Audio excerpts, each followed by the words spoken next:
The world that emerged from the ashes of the Second World War bore almost no resemblance to the world that had entered it 6 years earlier. A transformation so profound that the conflict functions less as a historical event and more as a geological boundary layer separating one human epoch from another. In September 1939, when German panzers crossed the Polish border, the planet was still organized around 19th century assumptions. European empires ruled over half the world's population. International law existed as gentlemen's agreement rather than enforceable code. Economic policy remained trapped in zero-sum mercantilism, and technological progress unfolded at evolutionary rather than revolutionary pace.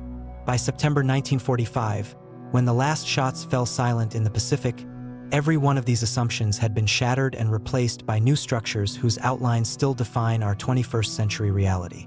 The war did not merely redraw maps or shift power balances.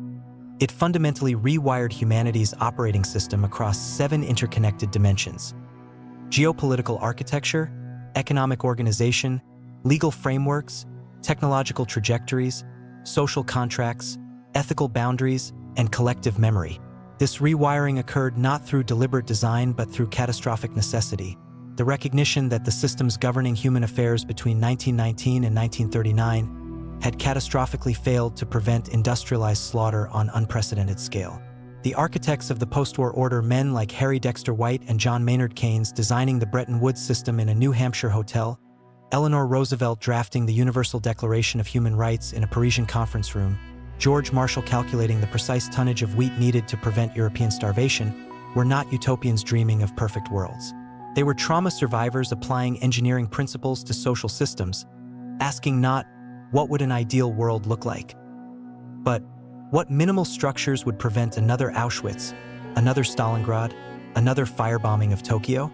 Their answers proved imperfect, often hypocritical, frequently exclusionary, but they created scaffolding sturdy enough to support 75 years of relative peace among great powers, a period of unprecedented economic growth, and the gradual expansion of human dignity to billions who had never known it.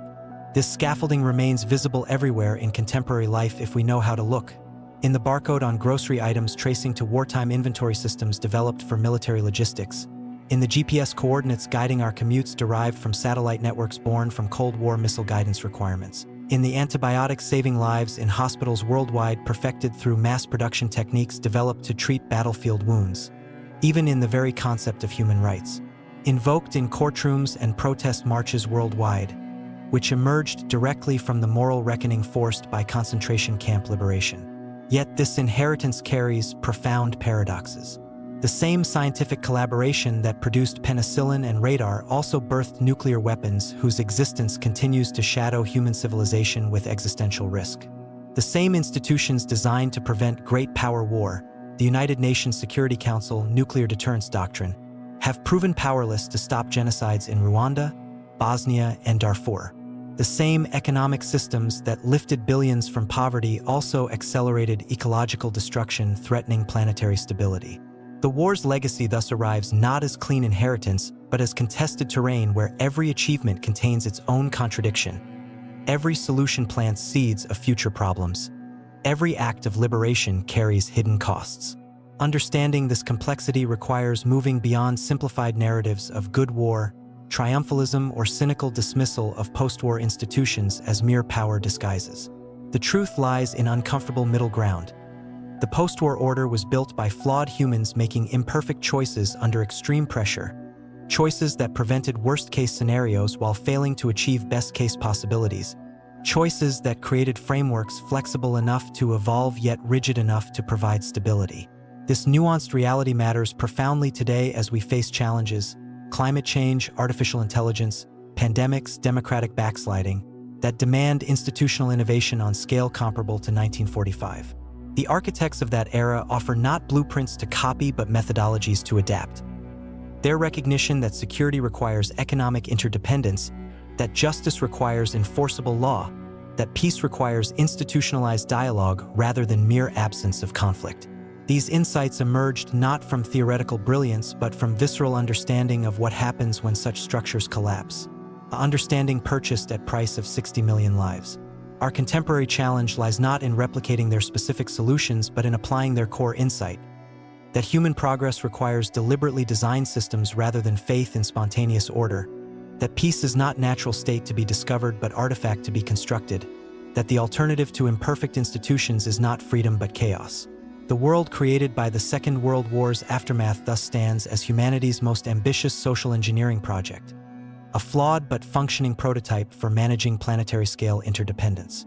Its continued operation depends not on nostalgic reverence for 1945 solutions, but on courage to renovate its foundations while preserving its core insight. That our survival depends on recognizing shared fate across borders, ideologies, and generations. This recognition, forged in fire of total war, codified in documents signed by exhausted diplomats, tested across decades of Cold War brinkmanship, remains our most valuable inheritance from that terrible conflict. Not specific institutions or technologies, but the hard-won understanding that humanity's greatest threat has never been scarcity of resources but failure of imagination to see ourselves as single species sharing single planet. Everything else, the United Nations, the European Union, the Internet's global architecture, even the fragile norm against chemical weapons use, flows from this foundational insight. And everything our future requires flows from our capacity to renew it. The technological inheritance of the Second World War operates as invisible substrate beneath contemporary existence, a layer of innovation so thoroughly absorbed into daily life that its wartime origins have vanished from collective memory while its consequences shape every dimension of modern experience. When Allied troops liberated Nazi concentration camps in 1945, they encountered not merely industrialized murder but industrialized record-keeping. Meticulous ledgers tracking prisoner arrivals, deaths, and material possessions using Hollerith punch card systems manufactured by IBM's German subsidiary. This encounter with data processing at scale, however horrific its application, planted seeds for computational revolution that would transform human civilization within 2 decades.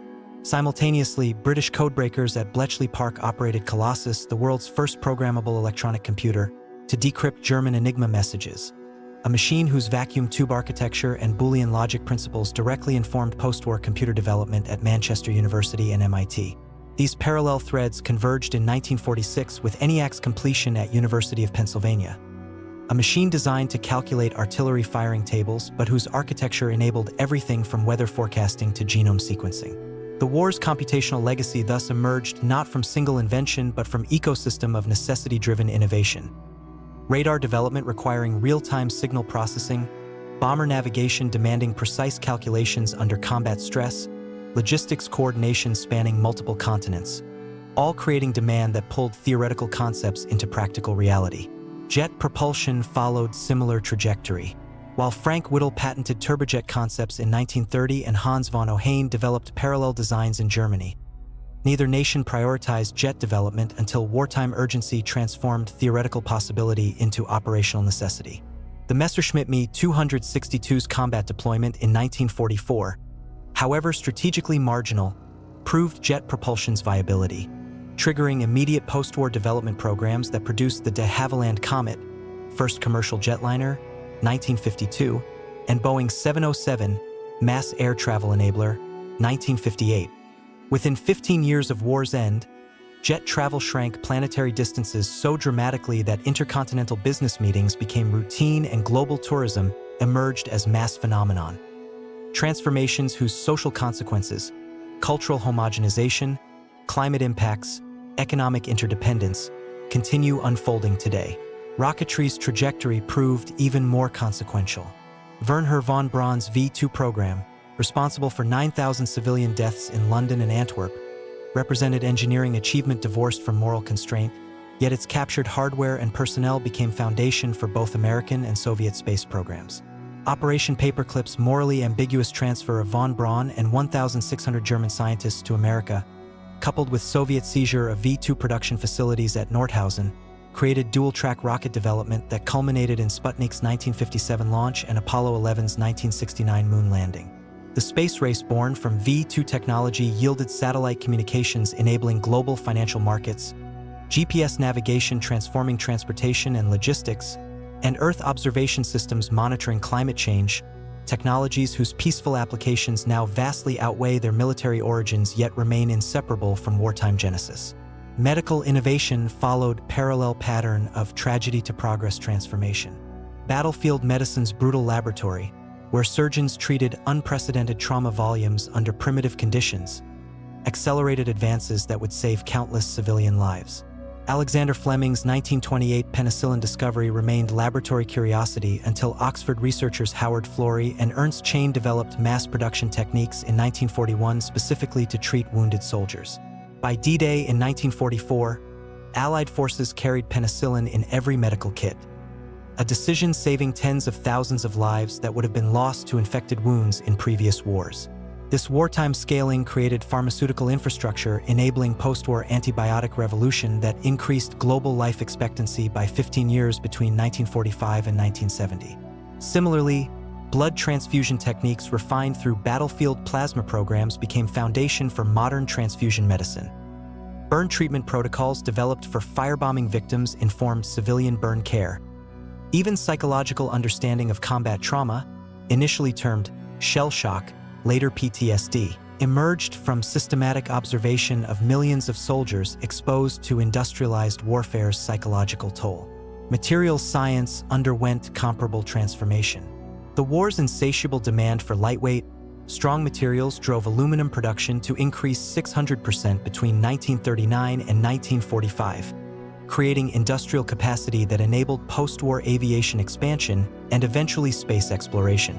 Synthetic rubber development, necessitated by Japanese conquest of Southeast Asian rubber plantations, created polymer chemistry expertise that birthed plastics industry transforming consumer goods, medical devices, and construction materials. Even mundane innovations like duct tape, developed for ammunition box sealing, and instant coffee, created for soldier rations, entered civilian life as war surplus, demonstrating how total war's all-consuming nature pulled marginal technologies into mainstream existence. Yet this technological inheritance carries profound ethical ambiguities rarely acknowledged in celebratory narratives of wartime innovation. Every life-saving antibiotic traces lineage to battlefield trauma. Every satellite enabling weather forecasting descends from weapons guidance systems. Every computer processing this text inherits architecture developed for artillery calculations. This entanglement of humanitarian and destructive applications represents not historical accident but fundamental characteristic of technological development under conditions of existential threat. A pattern repeating today in artificial intelligence research funded by military contracts yet promising medical breakthroughs, or biotechnology advancing through pandemic response yet enabling novel pathogens. The Second World War thus bequeathed not merely specific technologies but meta lesson about innovation's moral ambiguity. That tools exist independently of purposes, that same knowledge enabling penicillin production also enables biological weapons, that engineering brilliance carries no inherent moral valence. This realization, forced upon humanity by war's technological acceleration, created enduring tension between technological optimism and precautionary principle that structures contemporary debates about artificial intelligence, genetic engineering, and autonomous weapons. We inherit from 1945 not answers to this tension but its permanent presence as defining challenge of technological civilization. How to harness innovation's benefits while constraining its dangers when the same knowledge enables both healing and harming. The war's technological legacy thus functions as double-edged inheritance. Tools of unprecedented power coupled with wisdom insufficient to wield them responsibly. A gap between capability and judgment that remains our era's central challenge. The computers calculating climate models also simulate nuclear winter. The satellites monitoring deforestation also guide precision munitions. The genetic sequencing identifying disease vulnerabilities also enables designer pathogens. This duality was not created by the war but revealed by it. The recognition that technological progress does not automatically align with moral progress, that capability expansion without wisdom expansion creates existential risk. Our contemporary task lies not in rejecting wartime-born technologies but in developing ethical frameworks capable of guiding their application. A task made urgent by recognition that next technological leaps, artificial general intelligence, synthetic biology, nanotechnology, may arrive with less warning than jet engines or computers, leaving less time for ethical adaptation. The war's technological inheritance thus arrives not as gift but as responsibility. The obligation to develop moral imagination matching our technical capability, to build governance structures evolving as rapidly as innovation itself, to recognize that tools amplify human intention rather than determining outcomes. This insight, forged in fire of Total War's technological acceleration, remains our most valuable inheritance from that era. Not specific machines or methods, but hard-won understanding that technology serves humanity only when deliberately guided by ethical constraint, that progress measured solely in capability expansion without parallel wisdom expansion leads not to utopia but to catastrophe. Everything else, the internet, space travel, medical miracles, flows from this foundational insight. And everything our future requires flows from our capacity to renew it. The geopolitical architecture erected in war's aftermath represented humanity's most ambitious attempt to institutionalize peace through deliberately designed structures rather than reliance on balance of power mechanics that had failed catastrophically twice within 30 years. The League of Nations collapse demonstrated that international cooperation required not merely good intentions but enforceable mechanisms, material incentives, and power alignment. Lessons absorbed by wartime planners who designed United Nations system with explicit provisions for great power management through Security Council veto authority. This pragmatic recognition that peace required accommodating power realities rather than pretending they didn't exist created institution flawed yet functional, capable of preventing great power war through Cold War's nuclear brinkmanship while failing to stop numerous regional conflicts. Simultaneously, wartime alliance structures evolved into permanent security architectures. NATO's 1949 formation institutionalized American security guarantee to Europe, ending continent's cycle of intra-European wars that had consumed 70 million lives since 1800. Warsaw Pact's 1955 creation formalized Soviet sphere of influence in Eastern Europe, freezing territorial arrangements until 1989. These bipolar structures imposed stability through division, a peace purchased at cost of Eastern European subjugation yet preventing Third World War during nuclear age's most dangerous decades. Decolonization represented war's most transformative geopolitical consequence, though not by design. European powers entered conflict controlling 84% of global land area. They emerged economically shattered, morally compromised by Nazi collaboration in some cases, and facing liberation movements empowered by wartime rhetoric of freedom. Indian independence in 1947 triggered cascade that saw 80 new nations emerge between 1945 and 1975, transformations whose consequences continue unfolding in contemporary migration patterns, resource conflicts, and cultural exchanges. This decolonization wave created United Nations membership explosion from 51 founding states to 193 today, a numerical shift masking deeper transformation. Global governance institutions designed by and for Western powers suddenly required accommodating voices from Africa, Asia, and Latin America demanding recognition of different development paths, cultural values, and historical experiences. The Cold War that emerged from wartime alliances' collapse represented not inevitable ideological conflict but contingent outcomes shaped by specific decisions. Stalin's imposition of communist regimes in Eastern Europe despite Yalta assurances of free elections. Truman's abandonment of Roosevelt's cooperation vision following 1946 Kennan-Long telegram analysis. Marshall Plan's economic reconstruction excluding Soviet sphere, cementing division. These choices created bipolar world whose nuclear standoff prevented direct superpower conflict yet exported violence to proxy battlefields in Korea, Vietnam, Angola, and Afghanistan. Conflicts killing 15 million people while great powers remain technically at peace.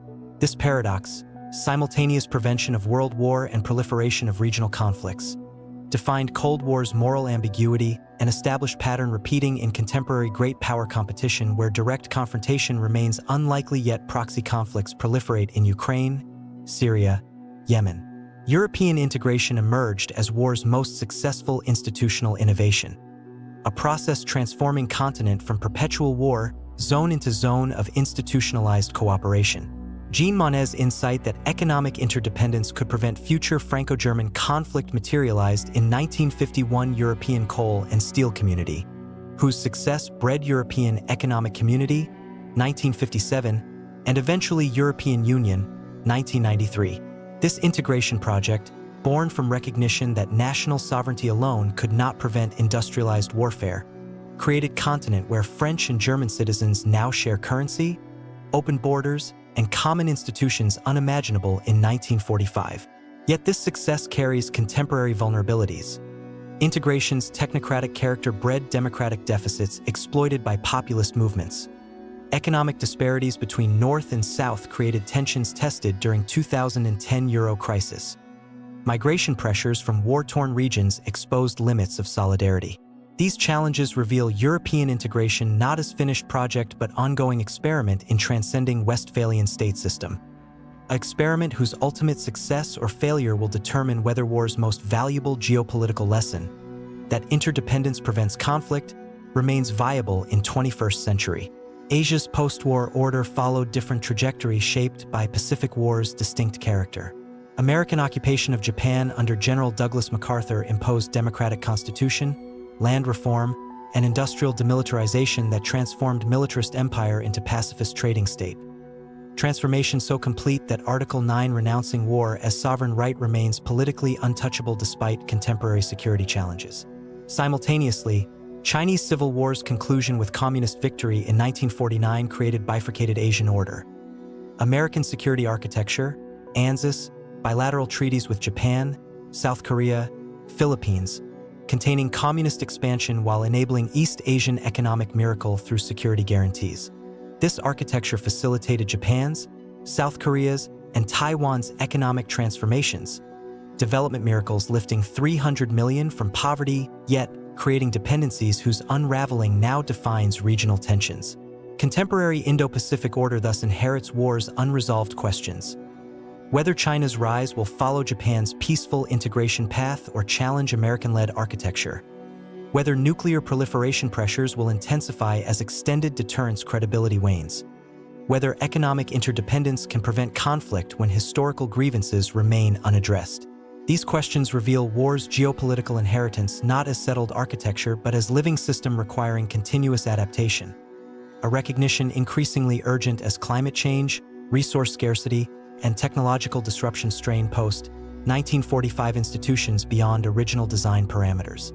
The United Nations itself exemplifies this tension between original design and contemporary demands.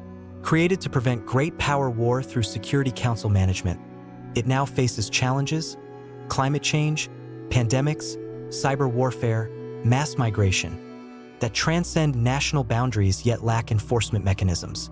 Security Council's veto structure prevents action on Syria, Ukraine, Myanmar despite overwhelming evidence of atrocities, a paralysis revealing institutions' fundamental limitation. Designed for interstate war prevention, not intrastate atrocity prevention. Yet dismissing UN as irrelevant ignores its quieter successes. WHO's smallpox eradication saving 200 million lives. UNHCR protecting 82 million displaced persons. IAEA verifying nuclear non-proliferation. Even mundane standardization of shipping containers enabling global trade. These achievements reveal war's geopolitical inheritance not as single institution but ecosystem of specialized agencies addressing specific challenges. An ecosystem requiring renewal rather than replacement as new challenges emerge. Contemporary great power competition between United States and China represents war's inheritance entering new phase. Not bipolar Cold War redux but complex interdependence where economic entanglement coexists with strategic rivalry. Digital domains create new conflict spaces lacking governance, and climate change imposes shared challenges demanding cooperation despite competition. This complexity demands not nostalgic return to 1945 solutions, but creative adaptation of war's core geopolitical insight. That peace requires deliberately designed institutions rather than faith in spontaneous order. Whether humanity develops such institutions for 21st century challenges, artificial intelligence governance, climate engineering regulation, pandemic preparedness, will determine whether war's most valuable geopolitical lesson endures or whether we repeat pre-1939 error of assuming peace requires no active maintenance. The world created by war's aftermath thus stands as humanity's most ambitious peace engineering project. A flawed but functioning prototype for managing great power relations without catastrophic war. Its continued operation depends not on revering 1945 blueprints but on courage to renovate foundations while preserving core insight. That peace is not natural state to be discovered but artifact to be constructed through institutions aligning national interests with collective survival. This insight, forged in fire of total war, codified in treaties signed by exhausted diplomats, tested across decades of nuclear brinkmanship, remains our most valuable geopolitical inheritance. Not specific organizations or alliances, but but hard-won understanding that security in interdependent world requires institutionalized cooperation rather than unilateral action. Everything else, the European Union, nuclear non-proliferation regime, even fragile norm against conquest, flows from this foundational insight. And everything our future requires flows from our capacity to renew it for challenges its architects never imagined.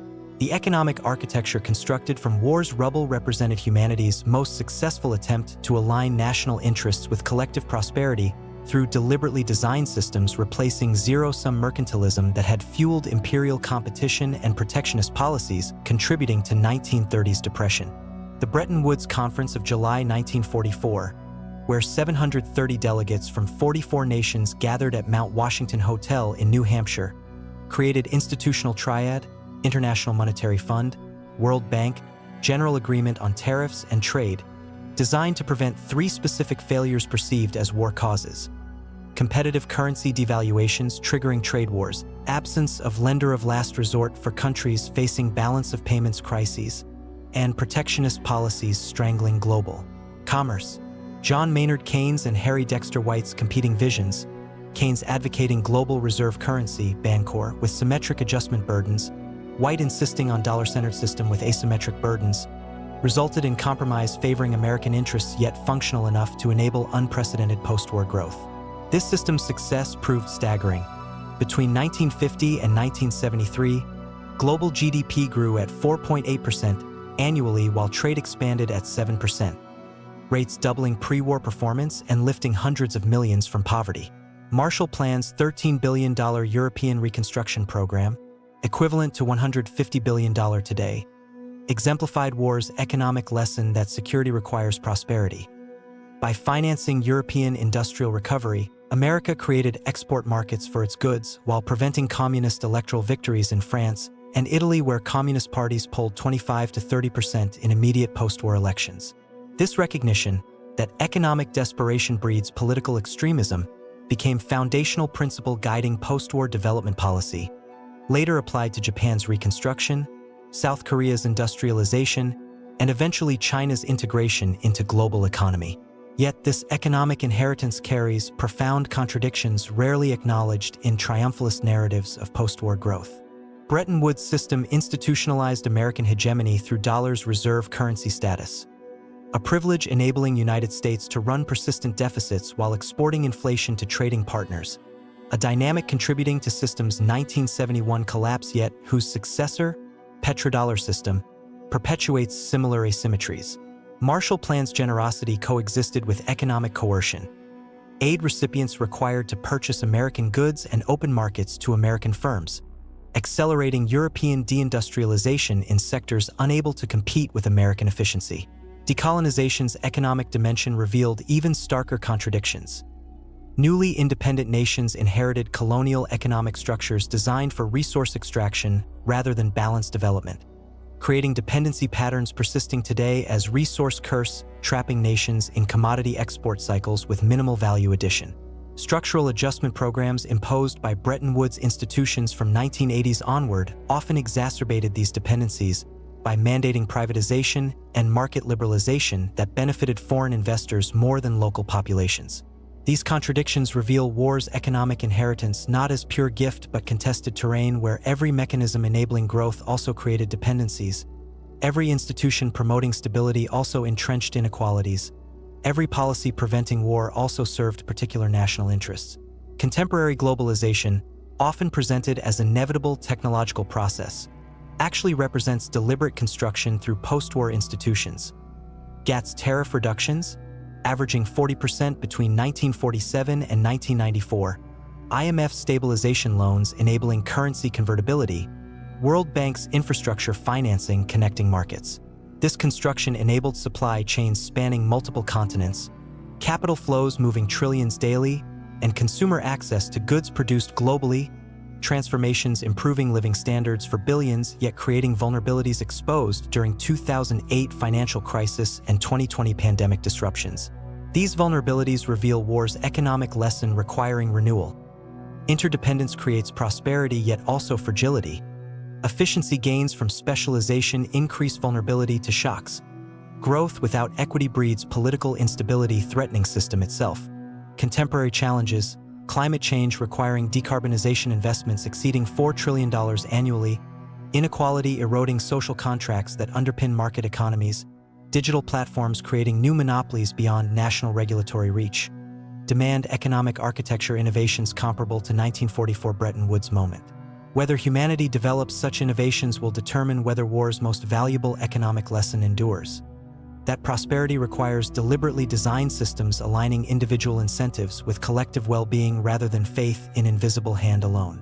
European integration's economic dimension exemplifies this lesson's successful application. European coal and steel communities' 1951 creation placed Franco-German coal and steel production, historically war-making industries, under supranational authority, making future conflict not merely unthinkable but materially impossible in Jean Monnet's formulation. This economic integration bred political cooperation that eventually produced single market, common currency, and open borders, transformations so complete that contemporary Europeans take for granted economic realities unimaginable to grandparents who experienced occupation, rationing, and currency collapse. Yet European integration's contemporary stresses, Euro crisis exposing North-South disparities, Brexit reflecting democratic deficits, migration pressures testing solidarity, reveal economic interdependence alone insufficient without political legitimacy and social cohesion. This tension exposes war's economic inheritance not as finished project but ongoing experiment requiring continuous adaptation to new challenges. Asia's post-war economic miracle followed different trajectories shaped by Pacific War's distinct character. American occupation transformed Japan from militarist empire into export-oriented economy through land reform breaking feudal agriculture, Zaibatsu dissolution enabling competitive capitalism, and security guarantee freeing resources from military spending.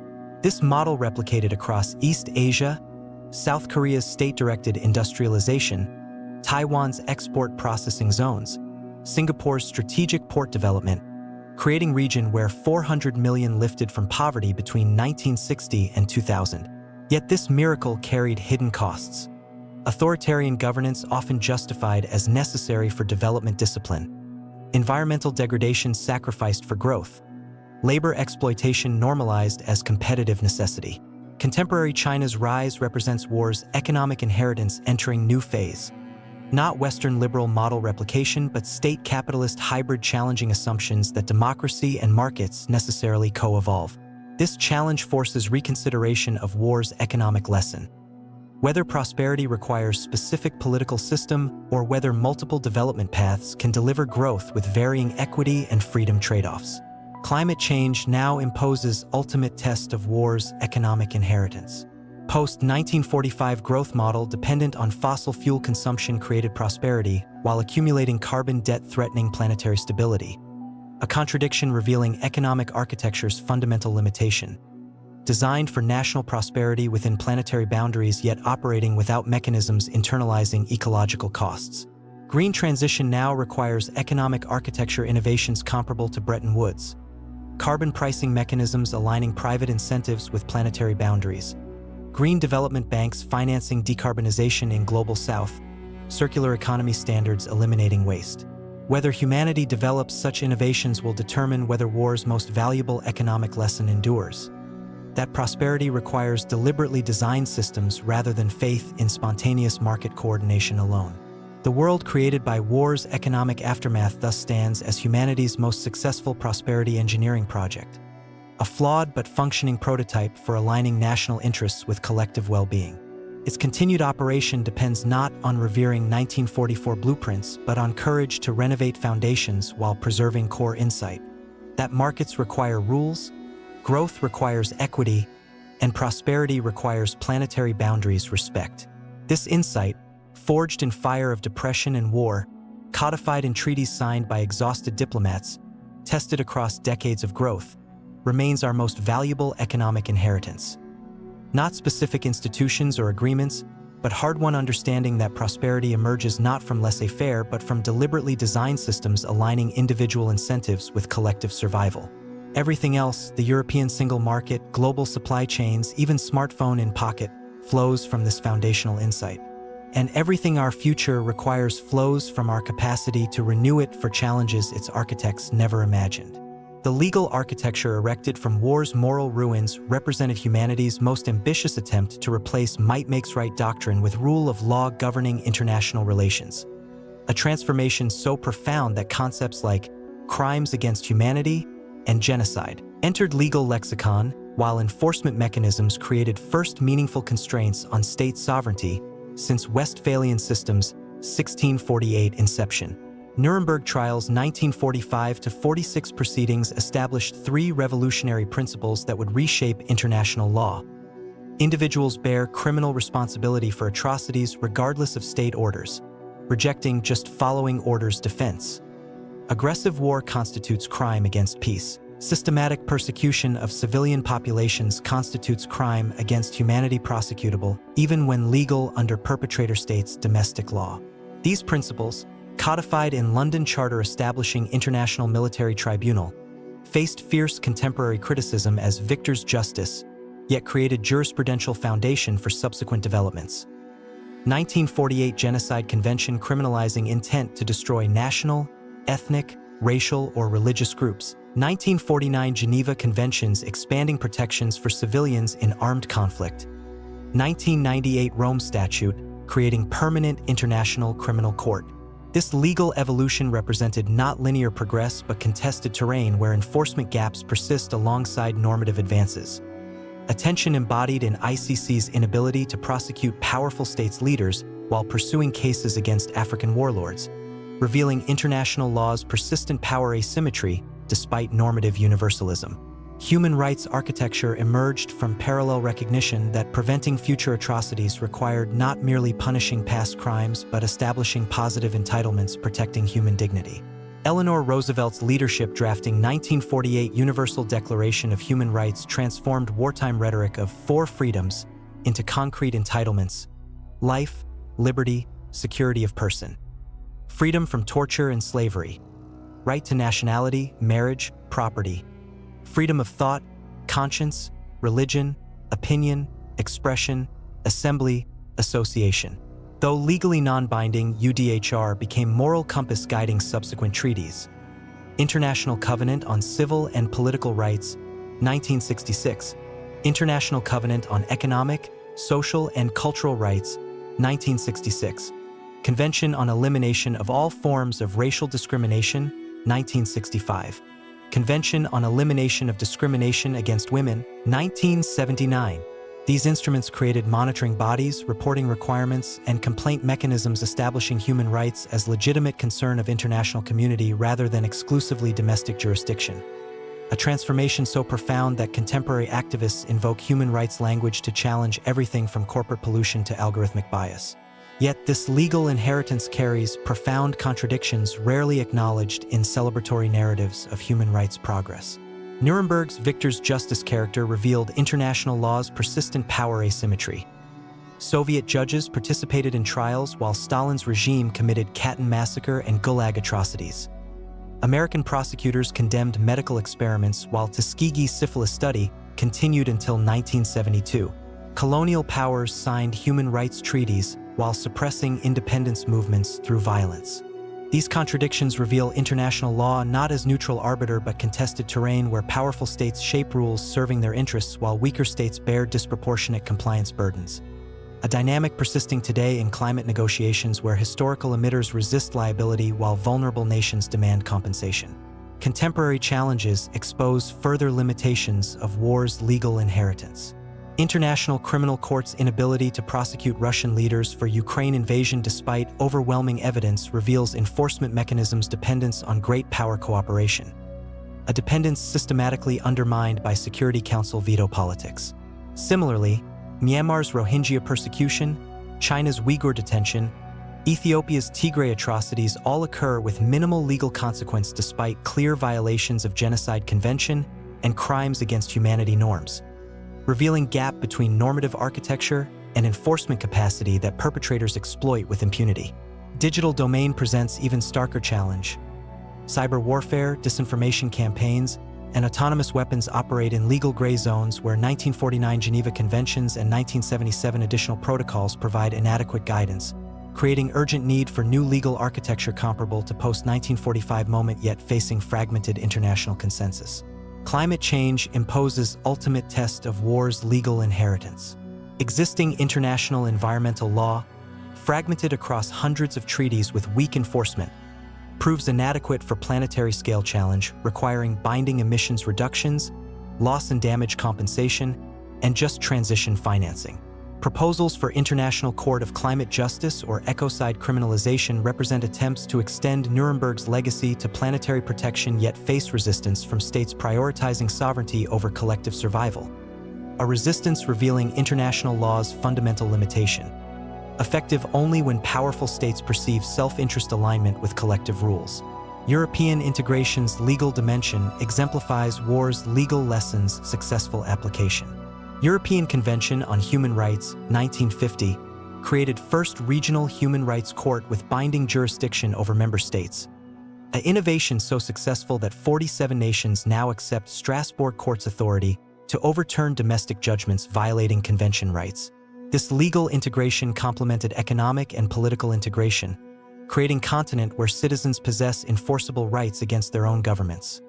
A transformation so complete that contemporary Europeans take for granted legal realities unimaginable to grandparents who experienced arbitrary arrest, torture, and extrajudicial execution.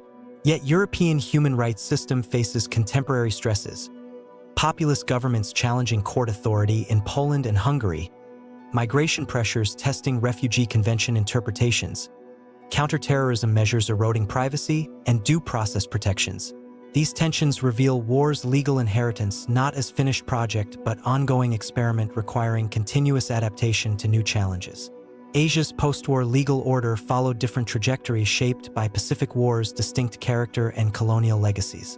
Tokyo trials prosecuted Japanese leaders for war crimes, yet excluded Emperor Hirohito from indictment. A political decision preserving imperial institution while prosecuting subordinates, creating historical memory disputes persisting today in Japan-Korea-China relations. Decolonization's legal dimension revealed even starker contradictions. Newly independent nations inherited colonial legal systems designed for control rather than justice, creating legitimacy deficits undermining rule of law. Contemporary Asia thus exhibits fragmented legal architecture. ASEAN's non-interference principle preventing regional human rights enforcement. China's rejection of universal human rights in favor of Asian values discourse. Japan's pacifist constitution increasingly contested amid regional security challenges. These variations reveal war's legal inheritance not as universal template but adaptable framework whose implementation reflects regional histories and power configurations. Contemporary great power competition represents war's legal inheritance entering new phase. Not Cold War's ideological contest but systemic rivalry, where China challenges liberal international order's normative foundations, while Russia weaponizes legal ambiguity through hybrid warfare tactics exploiting gaps in international humanitarian law. This contest forces reconsideration of war's legal lesson.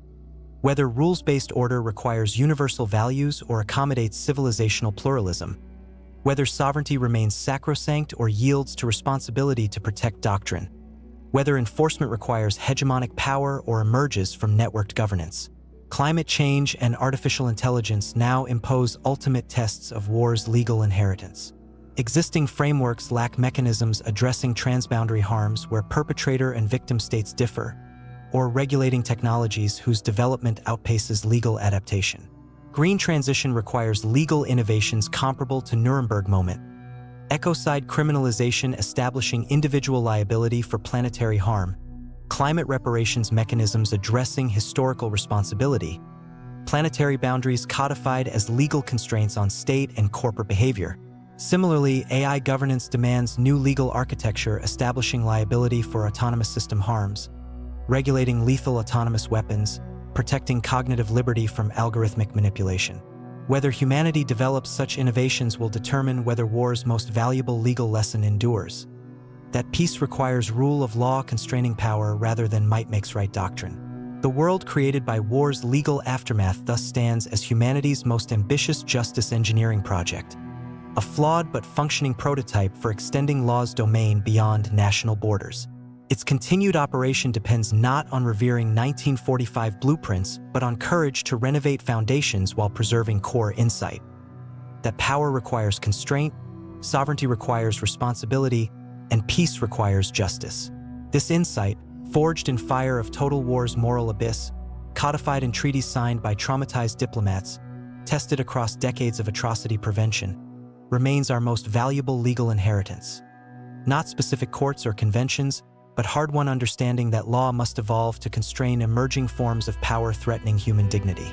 Everything else, the International Criminal Court, European Court of Human Rights, even smartphone privacy settings, flows from this foundational insight. And everything our future requires flows from our capacity to renew it for challenges its architects never imagined. The social transformations catalyzed by total war's mobilization demands represented humanity's most profound reordering of gender, race, and class hierarchies. A revolution not planned by elites but forced by necessity that permanently altered social contracts across industrialized world.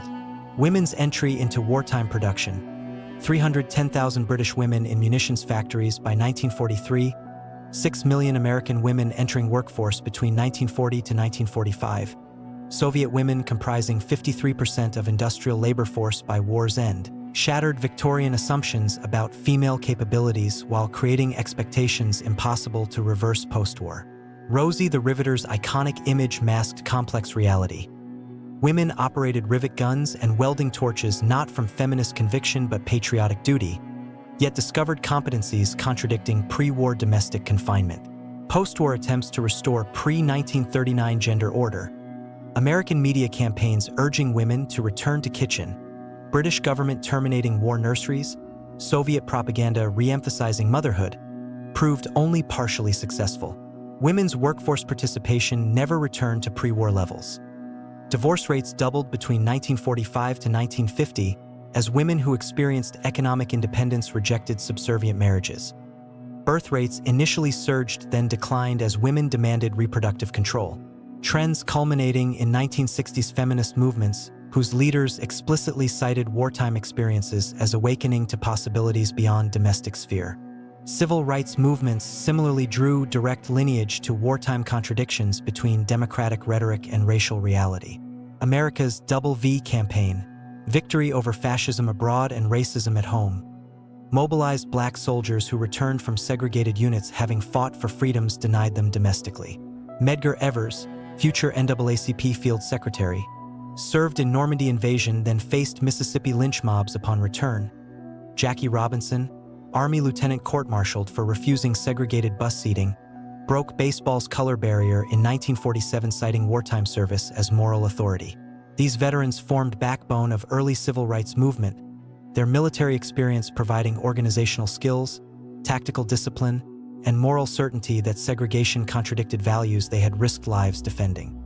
Similarly, colonial soldiers' wartime service, 2.5 million Indians, 1 million Africans, 300,000 West Indians serving British forces, created expectations of political rights impossible to deny post-war.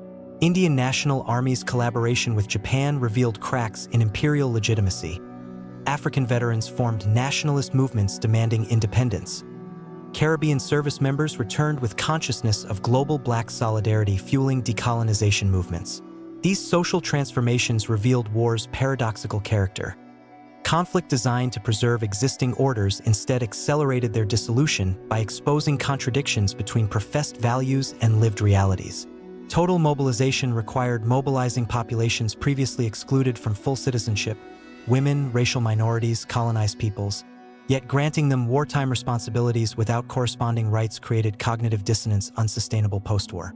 This dissonance became engine of social change. Women who operated complex machinery refused return to domestic drudgery. Black soldiers who fought Nazis refused Jim Crow subjugation. Colonial subjects who defended empire demanded self-determination. The resulting social revolutions, feminism, civil rights, decolonization, were not war's intended outcomes but unintended consequences of mobilization's logic, revealing conflict's capacity to accelerate historical change beyond planners' intentions.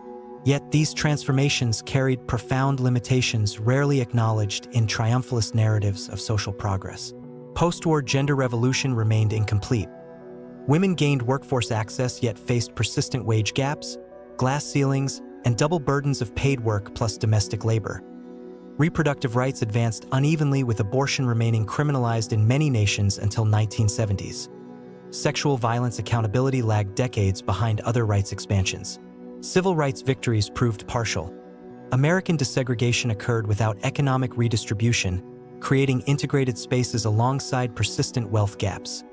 South Africa's apartheid ended without land reform, perpetuating racialized inequality. Indigenous peoples globally remained marginalized despite nominal citizenship grants. Decolonization often transferred power to new elites without transforming colonial economic structures, creating nominally independent states trapped in dependency relationships with former colonizers. A dynamic Frantz Fanon diagnosed as colonized mind, persisting after political independence. These limitations reveal war's social inheritance not as pure liberation but contested terrain where every advance created new contradictions. Every inclusion exposed remaining exclusions. Every freedom revealed unfinished struggles. Contemporary social justice movements inherit both war's achievements and limitations. #MeToo movement's exposure of workplace sexual harassment builds on feminist foundations laid by wartime mobilization yet confronts digital-era harassment forms unimaginable in 1945. Black Lives Matter's challenge to systemic racism extends civil rights movement's unfinished work, yet addresses carceral state complexities beyond 1960s movement scope. Climate justice movements demanding equitable decarbonization echo decolonization's critique of extractive economies yet confront planetary-scale challenges requiring global solidarity beyond national liberation frameworks. These movements reveal war's social lesson requiring renewal. Liberation requires not merely formal rights but material conditions enabling their exercise. Inclusion demands not merely representation but redistribution. Freedom necessitates not merely absence of constraint but presence of capability. European welfare states exemplify war's social lessons' successful application. Britain's 1942 Beveridge Report, identifying 5 giants of want, disease, ignorance, squalor, idleness, led to National Health Service, 1948, expanded education access, and comprehensive social insurance, creating cradle-to-grave security unimaginable pre-war. Similar systems emerged across Western Europe, Germany's social market economy, Sweden's Folkhemmet, People's Home, establishing principle that market economies require social safety nets to maintain legitimacy and stability. This social contract delivered unprecedented prosperity with equity. Between 1945 to 1975, Western European inequality declined while growth accelerated, creating broad middle classes whose purchasing power fueled demand-driven economies. Yet this social contract faces contemporary stresses: globalization eroding national capacity to tax capital, aging populations straining pension systems, migration pressures testing solidarity foundations, neoliberal ideology challenging welfare state legitimacy. These tensions reveal war's social inheritance not as finished project but ongoing experiment requiring continuous adaptation to new challenges. Asia's post-war social transformations followed different trajectories shaped by Pacific War's distinct character and colonial legacies. Japan's American occupation imposed gender equality provisions in 1947 Constitution granting women's suffrage and legal equality. Transformations so complete that contemporary Japan exhibits formal gender equality alongside persistent cultural barriers to women's advancement. China's Communist Revolution promised gender liberation through collective ownership yet subordinated women's interests to state priorities, creating complex legacy where women gained educational access and workforce participation without reproductive autonomy or protection from domestic violence. Contemporary Asia thus exhibits fragmented social architectures, Nordic-level gender equality in Philippines coexisting with extreme patriarchal norms in Afghanistan. South Korea's rapid gender consciousness growth alongside persistent workplace discrimination. India's constitutional gender equality undermined by caste and religious hierarchies. These variations reveal war's social inheritance not as universal template but adaptable framework whose implementation reflects regional histories and cultural contexts. Contemporary challenges expose further limitations of war's social inheritance. Digital economy's gig work undermines employment-based social safety nets designed for industrial era. Algorithmic discrimination creates new forms of bias beyond legal frameworks addressing overt discrimination. climate migration pressures test nation-state capacity to extend rights beyond citizenship boundaries. These challenges demand social architecture innovations comparable to 1945 welfare state moment. Portable benefits systems for gig workers, algorithmic accountability mechanisms preventing digital discrimination, global social protection floors ensuring climate migrants' dignity. Whether humanity develops such innovations will determine whether war's most valuable social lesson endures. That prosperity requires equity, security requires solidarity, and freedom requires capability. The world created by war's social aftermath thus stands as humanity's most ambitious equality engineering project, a flawed but functioning prototype for extending dignity beyond privileged classes. Its continued operation depends not on revering 1945 blueprints, but on courage to renovate foundations while preserving core insight. That markets require social constraints, growth requires equity, and freedom requires material conditions enabling its exercise. This insight, forged in fire of total mobilization's contradictions, codified in social contracts signed by exhausted societies, tested across decades of struggle, remains our most valuable social inheritance. Not specific programs or policies, but hard-won understanding that human dignity requires deliberately designed systems aligning individual opportunity with collective well-being. Everything else, the welfare state, civil rights legislation, even parental leave policies, flows from this foundational insight. And everything our future requires flows from our capacity to renew it for challenges its architects never imagined. The scientific and technological trajectories redirected by wartime imperatives created inheritance so thoroughly absorbed into contemporary existence that its origins have vanished from collective memory, while its consequences shape every dimension of modern life. Nuclear physics transformation from theoretical curiosity to world-altering force occurred with terrifying speed. Einstein's 1905 mass energy equivalence remained laboratory abstraction until 1938 Hans-Strassmann uranium fission discovery. By 1942, Manhattan Project employed 130,000 people across secret sites. By 1945, 2 atomic bombs destroyed Hiroshima and Nagasaki. This acceleration revealed science's dual character: capacity for both unprecedented destruction and transformative benefit, creating ethical dilemma defining post-war scientific enterprise. Nuclear energy's peaceful applications emerged directly from weapons programs. Soviet Obninsk reactor, 1954, and American shipping port reactor, 1957, adapted weapons technology for electricity generation, eventually providing 10% of global electricity while avoiding 60 billion tons of carbon emissions. Yet nuclear inheritance remains profoundly ambiguous. Weapons arsenals still capable of ending civilization coexist with carbon-free energy source essential for climate mitigation. Non-proliferation regimes prevent new nuclear states, yet existing arsenals modernize. Accidents at Chernobyl and Fukushima reveal persistent safety challenges. This ambiguity defines nuclear age's central paradox.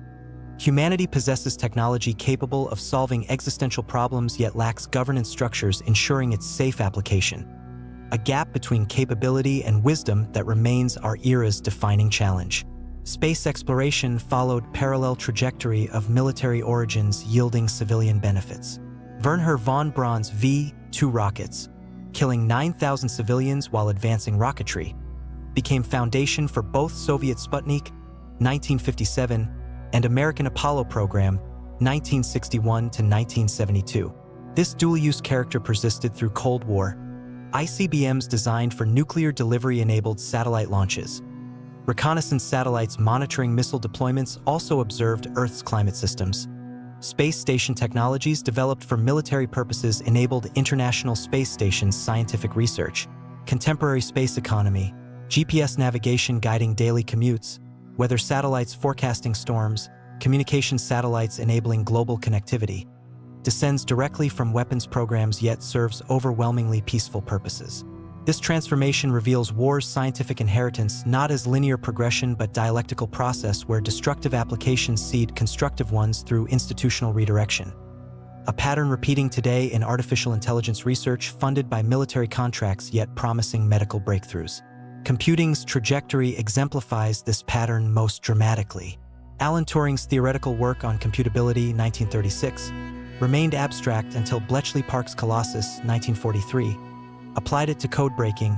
John von Neumann's EDVAC architecture, 1945, designed for ballistics calculations, became foundation for all modern computers.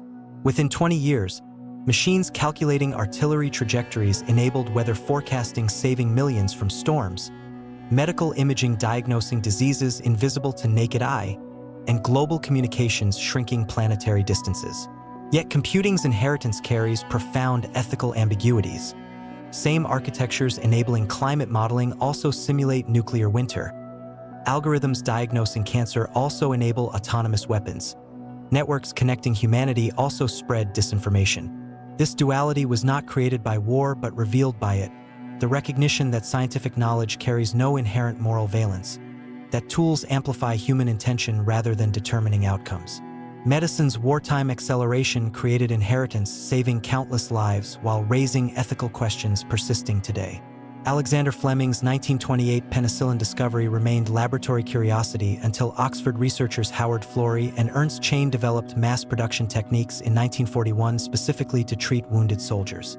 By D-Day in 1944, Allied forces carried penicillin in every medical kit, a decision saving tens of thousands of lives that would have been lost to infected wounds in previous wars. This wartime scaling created pharmaceutical infrastructure, enabling post-war antibiotic revolution that increased global life expectancy by 15 years between 1945 and 1970. Similarly, blood transfusion techniques refined through battlefield plasma programs became foundation for modern transfusion medicine. Burn treatment protocols developed for firebombing victims informed civilian burn care. Psychological understanding of combat trauma, initially termed shell shock, later PTSD, emerged from systematic observation of millions of soldiers exposed to industrialized warfare's psychological toll. Yet medical inheritance carries profound ethical ambiguities rarely acknowledged in celebratory narratives of wartime innovation. Nazi medical experiments on concentration camp prisoners, though scientifically worthless due to methodological flaws, forced post-war development of Nuremberg Code, 1947, establishing informed consent as non-negotiable research requirement. This ethical framework now protects research subjects globally yet faces new challenges from gene editing technologies, AI-driven clinical trials, and pandemic-era accelerated approvals. Challenges requiring ethical innovation comparable to 1947 moment. Contemporary biotechnology represents war's scientific inheritance entering new phase. Not weapons applications driving innovation, but pandemic response accelerating mRNA vaccine development, AI protein folding solving decades-old challenges, CRISPR gene editing promising cures for genetic diseases. These advances carry dual-use dilemmas mirroring nuclear age. Same technologies curing diseases could enable designer pathogens. Same AI diagnosing cancer could optimize bioweapons. Same gene drives eliminating malaria could disrupt ecosystems. These dilemmas reveal war's scientific lesson requiring renewal. Knowledge requires ethical constraint, innovation requires governance, capability requires wisdom. Climate science exemplifies war's scientific inheritance's most urgent contemporary application. Wartime meteorology advances, developed for D-Day invasion forecasting and strategic bombing campaigns, created observational networks and modeling techniques enabling modern climate science. Post-war nuclear test monitoring required atmospheric physics understanding that later detected ozone depletion. Cold War satellite programs designed for reconnaissance now monitor ice sheet melt and deforestation. This lineage reveals climate crisis not as new challenge but as consequence of war-accelerated industrialization whose planetary impact scientists began warning about in 1950s. Warnings initially dismissed as alarmist yet now validated by overwhelming evidence. Climate crisis thus represents war's scientific inheritance's ultimate test. Whether humanity applies scientific understanding to prevent catastrophe as effectively as it applied science to wage war. This test demands scientific architecture innovations comparable to Manhattan Project scale yet directed toward planetary preservation. Carbon removal technologies operating at gigaton scale. Next-generation nuclear reactors providing abundant clean energy. Climate-resilient agriculture feeding 10 billion people on warming planet. Whether humanity develops such innovations will determine whether war's most valuable scientific lesson endures. That knowledge requires ethical application, capability requires wisdom, and survival requires recognizing planetary boundaries.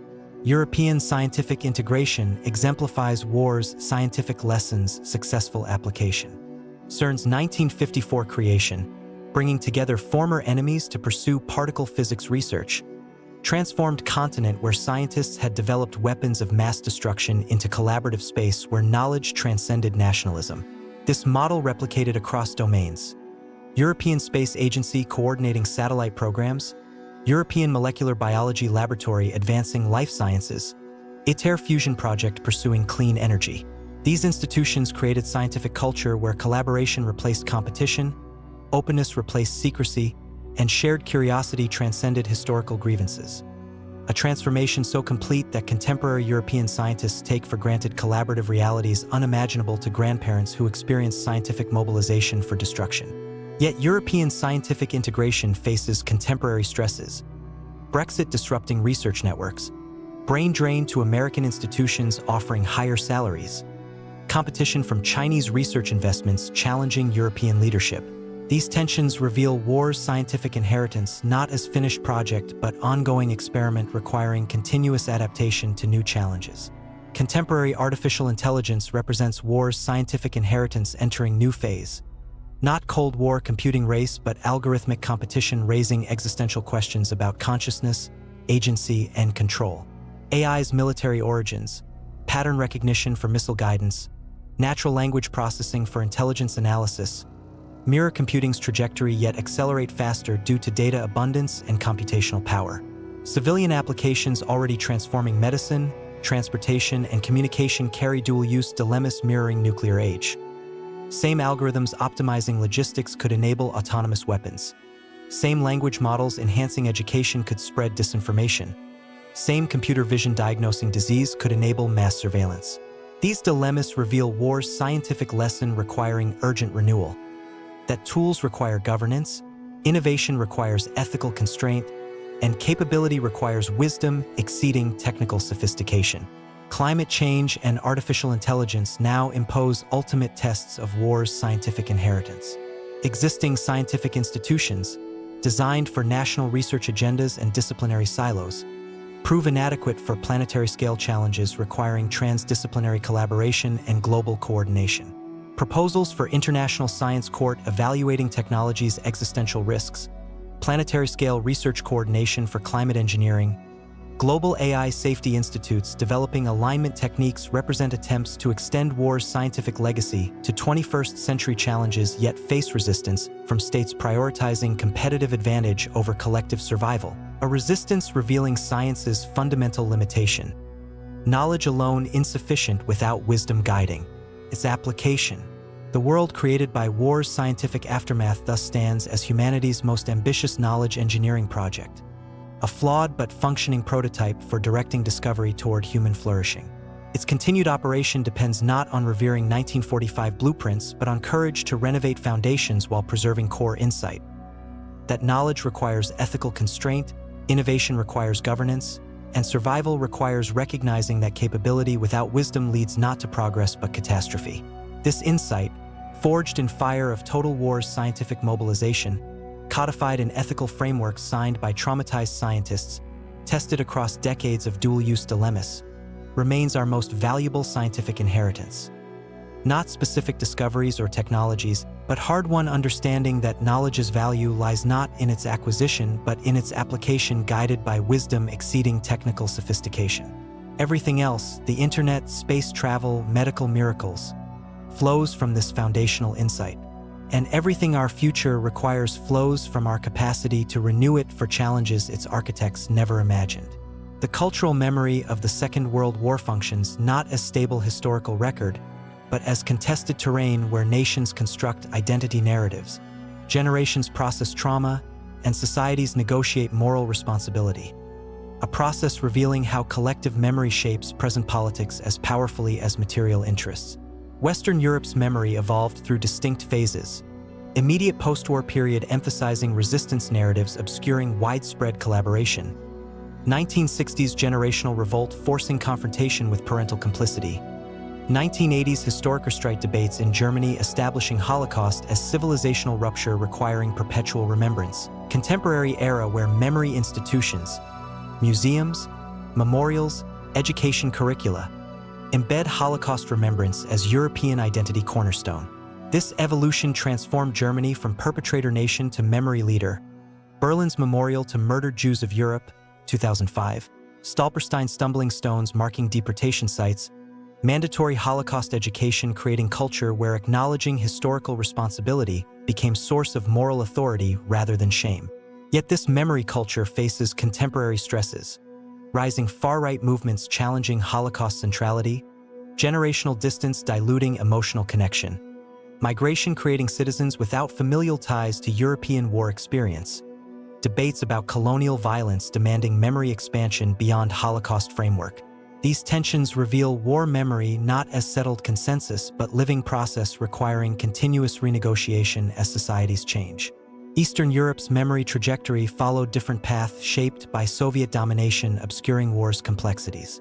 Official communist narratives emphasized Red Army liberation while suppressing uncomfortable truths. Soviet-Nazi collaboration during 1939 to 1941 Molotov-Ribbentrop period.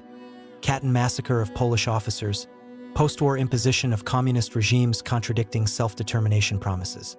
This suppression created memory vacuum filled after 1989 by nationalist narratives often minimizing local collaboration with Nazis while maximizing victimhood. A dynamic fueling contemporary tensions between Poland, Ukraine, Baltic states regarding historical responsibility. Recent Russian weaponization of war memory, invoking denazification to justify Ukraine invasion, reveals memory's geopolitical potency when divorced from historical accuracy. Asia's memory landscape remains fractured along fault lines of unresolved historical grievances. Japan's contested memory, textbook controversies minimizing comfort women and Nanking massacre. Yasukuni Shrine honoring war criminals alongside war dead. Prime ministerial visits triggering regional protests. Reflects failure to achieve Germany's memory reconciliation. China and Korea demand acknowledgement comparable to German Vergangenheitsbewältigung, coming to terms with the past, yet receive instead nationalist narratives emphasizing Japanese victimhood, Hiroshima/Nagasaki, alongside selective perpetrator acknowledgement. This memory impasse perpetuates regional tensions constraining economic integration and security cooperation, a dynamic revealing war memory's contemporary geopolitical significance. American memory evolved through distinct phases reflecting changing national self-conception. Immediate post-war, good war narrative emphasizing moral clarity and triumphant sacrifice. 1960s Vietnam-era disillusionment prompting critical reassessment of wartime conduct. Firebombing of Tokyo, Dresden bombing. 1980s Reagan-era restoration of good war narrative as Cold War intensified. Contemporary era where memory fractures along partisan lines. Conservatives emphasizing victory and sacrifice. Progressives highlighting racial segregation in armed forces and Japanese internment. This fragmentation reveals war memory's function as proxy for contemporary political conflicts rather than stable historical understanding. Holocaust memory's global journey represents war's most profound cultural transformation, from specific Jewish catastrophe to universal symbol of industrialized evil. Initial post-war silence, survivors traumatized, world unwilling to listen, gave way to 1960s Eichmann trial breaking silence. 1978 Holocaust miniseries bringing story to mass audiences. 1990s memorial boom institutionalizing remembrance. Contemporary era where never again became global moral imperative despite repeated genocides, revealing gap between memory and action. This journey transformed Holocaust from historical event into ethical framework shaping responses to Rwanda, Bosnia, Darfur, framework whose limitations exposed when never again rhetoric failed to prevent atrocities yet whose moral force remains indispensable for maintaining genocide taboo. Yet Holocaust memory's universalization carries risks. Dilution of Jewish specificity, appropriation for unrelated causes, competitive victimhood among persecuted groups. These tensions reveal memory's double-edged character, capacity to inspire moral action alongside potential for instrumentalization. Digital age transforms war memory through new mechanisms, algorithmic curation shaping which stories circulate, deepfakes threatening historical authenticity, social media enabling memory democratization alongside disinformation, virtual reality promising immersive historical experience yet risking emotional manipulation. These technologies demand memory architecture innovations comparable to post-1945 memorial building. Digital archives preserving authenticity, media literacy education enabling critical engagement, platform governance preventing historical distortion. Whether humanity develops such innovations will determine whether war memory remains force for moral learning or becomes weapon in information wars. Contemporary challenges expose further limitations of war memory. Climate crisis demands new memory forms connecting present actions to future consequences. A temporal extension beyond war memory's backward gaze. Pandemic revealed gaps in collective memory of 1918 influenza. Societies unprepared despite historical precedent. Artificial intelligence threatens to automate memory itself.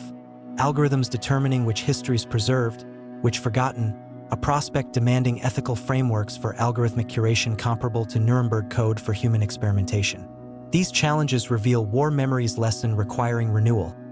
Remembrance requires active cultivation, memory requires institutional support, and learning from history demands not passive recollection but active application to contemporary challenges.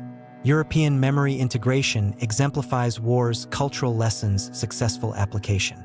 European Union's founding principle, "Never Again War in Europe," transformed memory from national burden into collective project.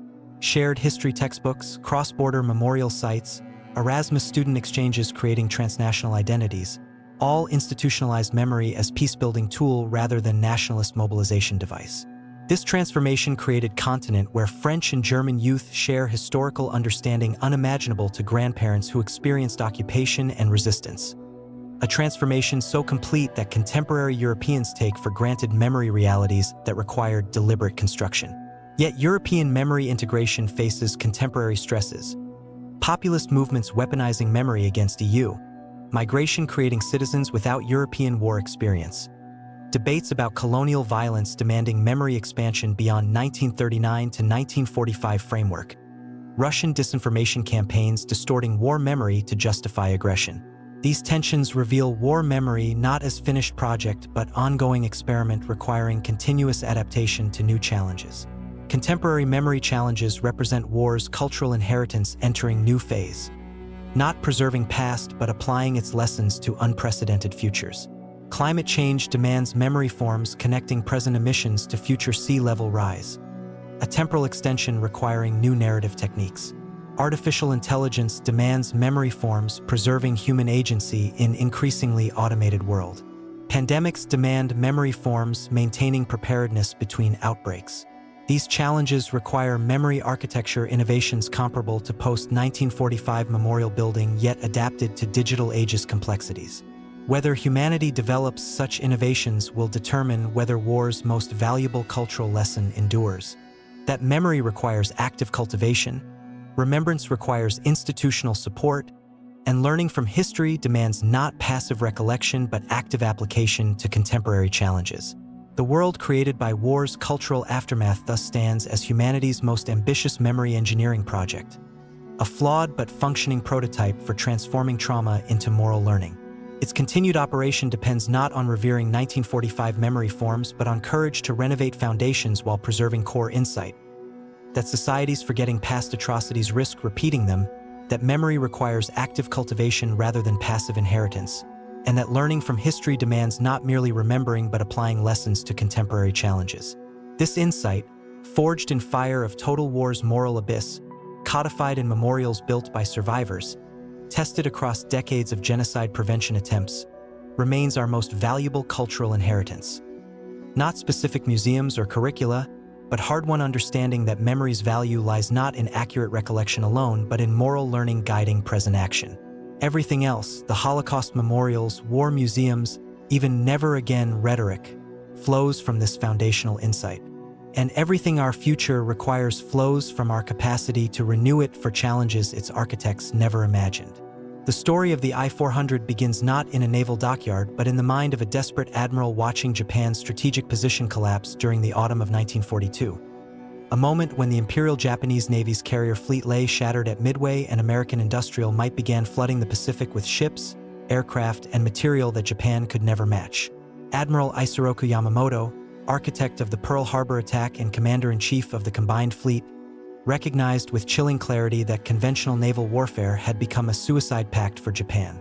The nation possessed neither the shipyards to replace losses nor the oil reserves to fuel prolonged operations. His solution, presented to the Naval General Staff in October 1942, was audacious to the point of madness. Abandon the doctrine of decisive fleet engagement that had dominated Japanese naval thinking since the Battle of Tsushima in 1905, and instead develop weapons of such unprecedented scale and surprise that they could shatter American morale and logistics with single, devastating blows. The Panama Canal represented Yamamoto's chosen target, not for its military garrison, which was minimal, but for its strategic function as the hinge of American global power. Destroying the Gatun locks would prevent the U.S. Navy from transferring its Pacific Fleet to the Atlantic or vice versa, effectively splitting American naval power in two at the precise moment when coordinated operations across both oceans were becoming essential to Allied strategy. Yamamoto calculated that even temporary closure of the canal, 6 months of repair work, might provide Japan the breathing space needed to negotiate a negotiated peace before American industrial capacity completely overwhelmed Japanese defenses. The technical challenge was staggering. No existing submarine possessed the range to reach Panama from Japan, approximately 14,000 nautical miles round trip, nor the payload capacity to carry weapons powerful enough to destroy reinforced concrete lock structures. Conventional surface raiders were impossible. By 1943, American submarines and aircraft had turned the Pacific into a shooting gallery where any Japanese surface vessel venturing beyond coastal waters faced near-certain destruction. Only a submarine combining unprecedented range with strategic strike capability could accomplish the mission. Yamamoto tasked the Kure Naval Arsenal's Design Bureau with an impossible specification: a submarine displacing over 5,000 tons submerged, capable of 37,500 nautical miles range at 14 knots, carrying at least 2 aircraft with 800-kilogram bombs, and remaining undetected during the months-long transit to and from the Panama Canal. The designers who received this directive understood they were being asked to violate fundamental laws of submarine design. Every naval architect knew the iron triangle of submarine engineering. Range, speed, and stealth existed in permanent tension. Increasing fuel capacity for range meant larger hulls that compromised stealth. Carrying aircraft meant external hangars that created hydrodynamic drag and acoustic signatures. Operating at periscope depth for aircraft launch meant vulnerability to detection. The I-400's designers chose to sacrifice stealth and tactical agility for strategic reach, a decision that would render the submarine nearly useless in conventional submarine warfare but theoretically capable of its designated mission. Construction began in January 1943 at the Kure Naval Arsenal under conditions of extreme secrecy. The project received the designation Sentica Type, Submarine Special Type, with I-400 as lead boat, followed by I-401 and I-402. A fourth boat, I-403, was authorized but never completed before war's end. The scale of construction immediately revealed the project's ambition. The I-400's pressure hull measured 122 meters in length, longer than a football field, and required steel plate thicknesses of 25 millimeters to withstand diving pressures at operational depths. The hangar tube alone, mounted atop the pressure hull like a massive cigar, measured 37 meters long and 3.5 meters in diameter, large enough to house 3 disassembled Aichi M6A Siren floatplanes with their wings and tail surfaces removed for storage. This hangar represented the submarine's most radical innovation and greatest vulnerability. Unlike Germany's attempts to carry a single Fieseler Phi 103 or Reichenberg-piloted V-1 on Type XXI submarines, the Japanese design accommodated multiple aircraft with genuine combat capability. Each Siren floatplane could carry a single 800-kilogram Type 97 land bomb or a 450mm aerial torpedo, giving the 3 aircraft complement sufficient payload to destroy both Gatun locks with coordinated attacks. The aircraft assembly process represented another engineering marvel born of desperation. Designers calculated that enemy patrols would detect a submarine remaining on the surface for more than 45 minutes during aircraft preparation. The solution was a choreographed ballet of hydraulic lifts, folding wings, and prepositioned crews that could transform 3 disassembled aircraft into flight-ready condition in precisely 45 minutes. A procedure practiced relentlessly by hand-picked crews who understood that seconds mattered when American patrol aircraft might appear at any moment. Yet, even as construction progressed through 1943 and 1944, the strategic rationale for the I-400 evaporated. American codebreakers had penetrated Japanese naval communications through the JN-25 cipher, providing advance warning of nearly every major Japanese operation. The Battle of the Philippine Sea in June 1944 destroyed Japan's remaining carrier air groups. The fall of Saipan in July 1944 placed American B-29 bombers within range of the Japanese home islands. By December 1944, when I-400 finally slid down the ways at Kure, Japan had lost control of the seas surrounding its own territory. American submarines sank Japanese merchant shipping at a rate exceeding 100 vessels per month, strangling the home island's economy and military supply lines. The Panama Canal mission, conceived when Japan still controlled vast stretches of the Pacific, now required transiting waters where American anti-submarine patrols operated with near impunity. Yamamoto himself never saw his vision realized. He died in April 1943 when American P-38 fighters intercepted and shot down his aircraft over Bougainville, an operation made possible by code breaking that revealed his inspection schedule. His successor, Admiral Mineichi Koga, initially maintained commitment to the Panama Canal plan but grew increasingly skeptical as Japan's strategic position deteriorated. By early 1945, even the most optimistic Japanese naval planners recognized that sending the I-400 on its original mission amounted to suicide with negligible strategic payoff. The submarine's enormous size made it difficult to maneuver in coastal waters and nearly impossible to hide in Japan's increasingly crowded and bombed naval bases. Its acoustic signature, created by the massive hangar tube disrupting water flow, made it vulnerable to the new American sonobuoy detection systems being deployed from patrol aircraft. Most critically, intelligence reports confirmed that American defenses around the Panama Canal had been substantially reinforced following intercepted Japanese communications hinting at a submarine-borne attack. Though the Americans did not know the I-400's specific capabilities, they had deployed additional patrol aircraft, minefields, and coastal artillery precisely because codebreakers had detected planning for an unconventional attack. The I-400 thus entered service as a solution to a problem that no longer existed, designed for a strategic environment that had vanished while it was under construction, a fate shared by many wonder weapons of the late war period but particularly tragic given the resources consumed by its development.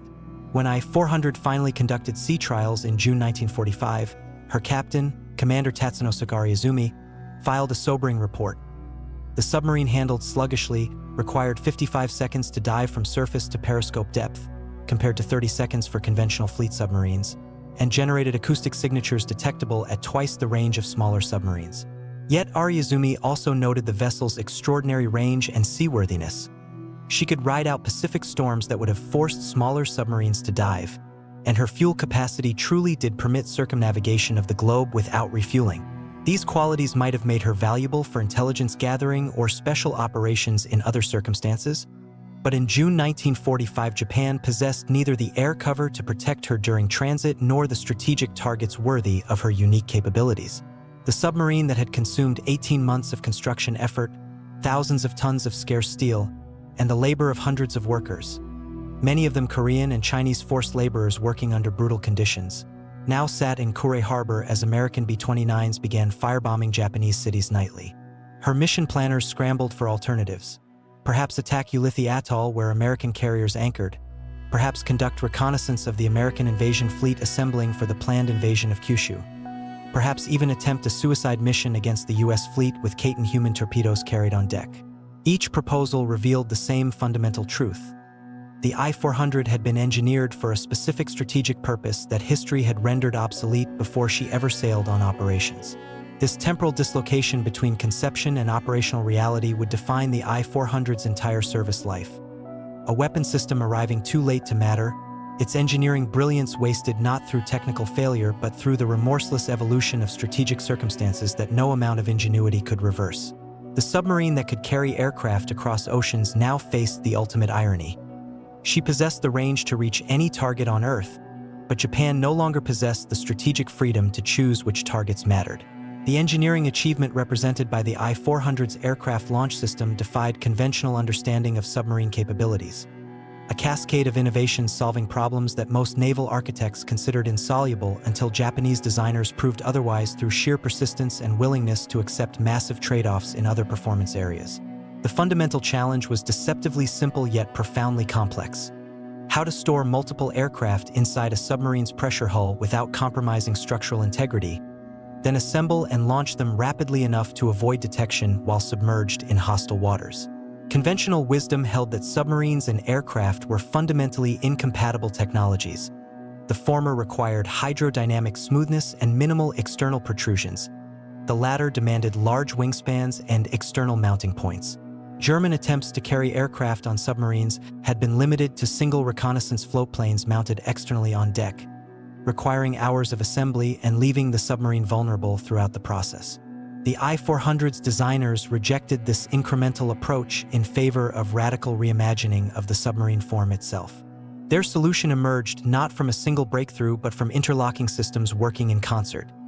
A massive cylindrical hangar tube mounted atop the pressure hull, hydraulic aircraft handling equipment operating in pressurized compartments, folding wing mechanisms allowing rapid assembly, and a compressed air catapult system capable of launching fully loaded aircraft from a submerged platform. The hangar tube itself represented the most visible manifestation of this engineering philosophy.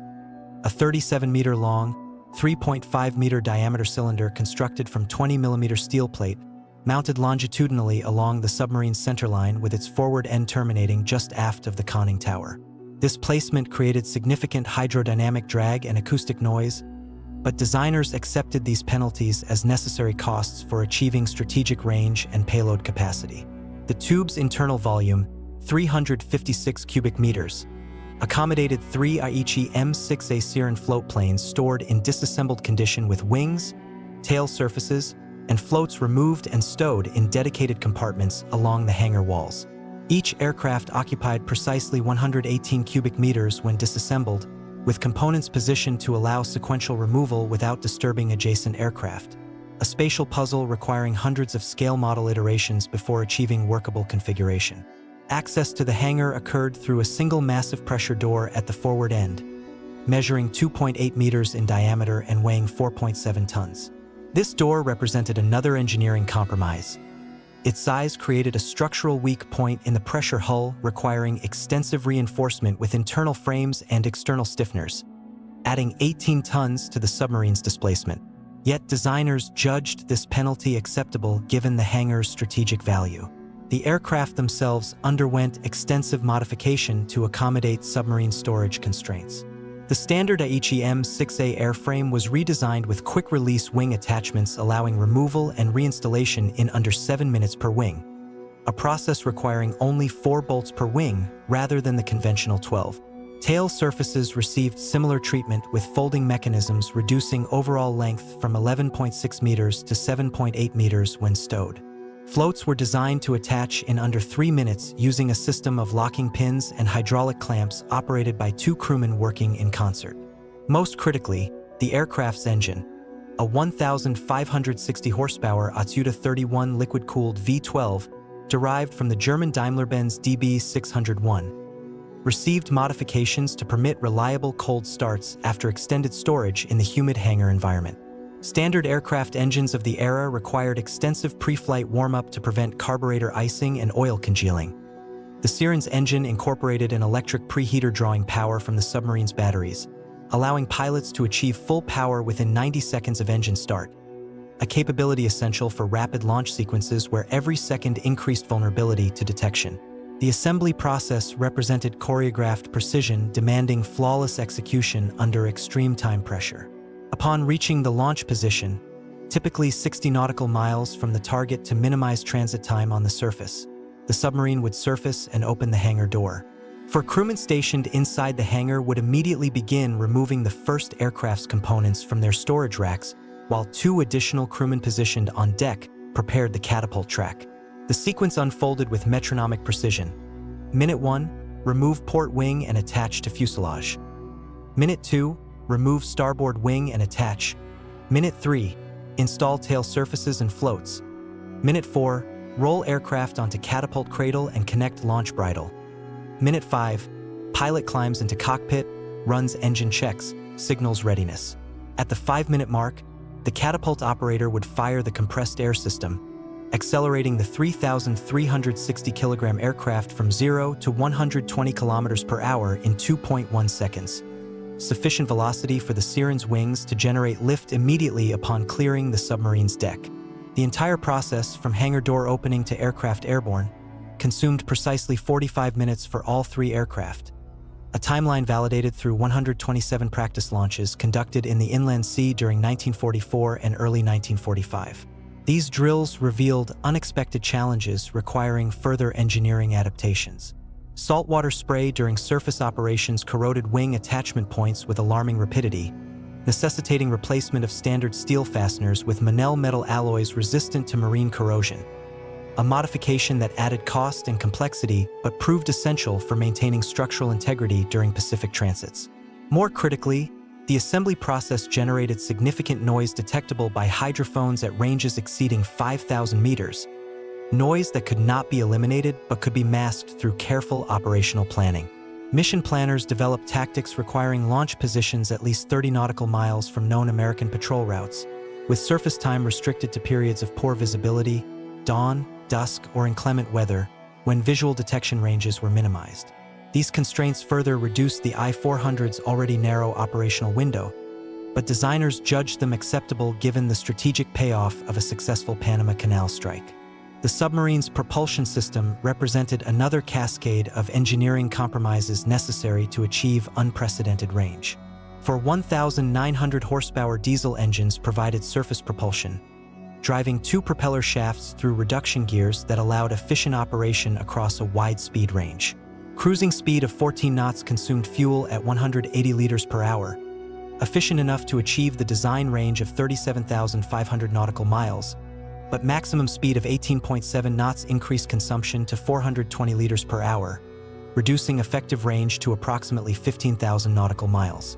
This limitation meant the I-400 could not sprint to evade pursuers, a critical vulnerability given her large acoustic signature.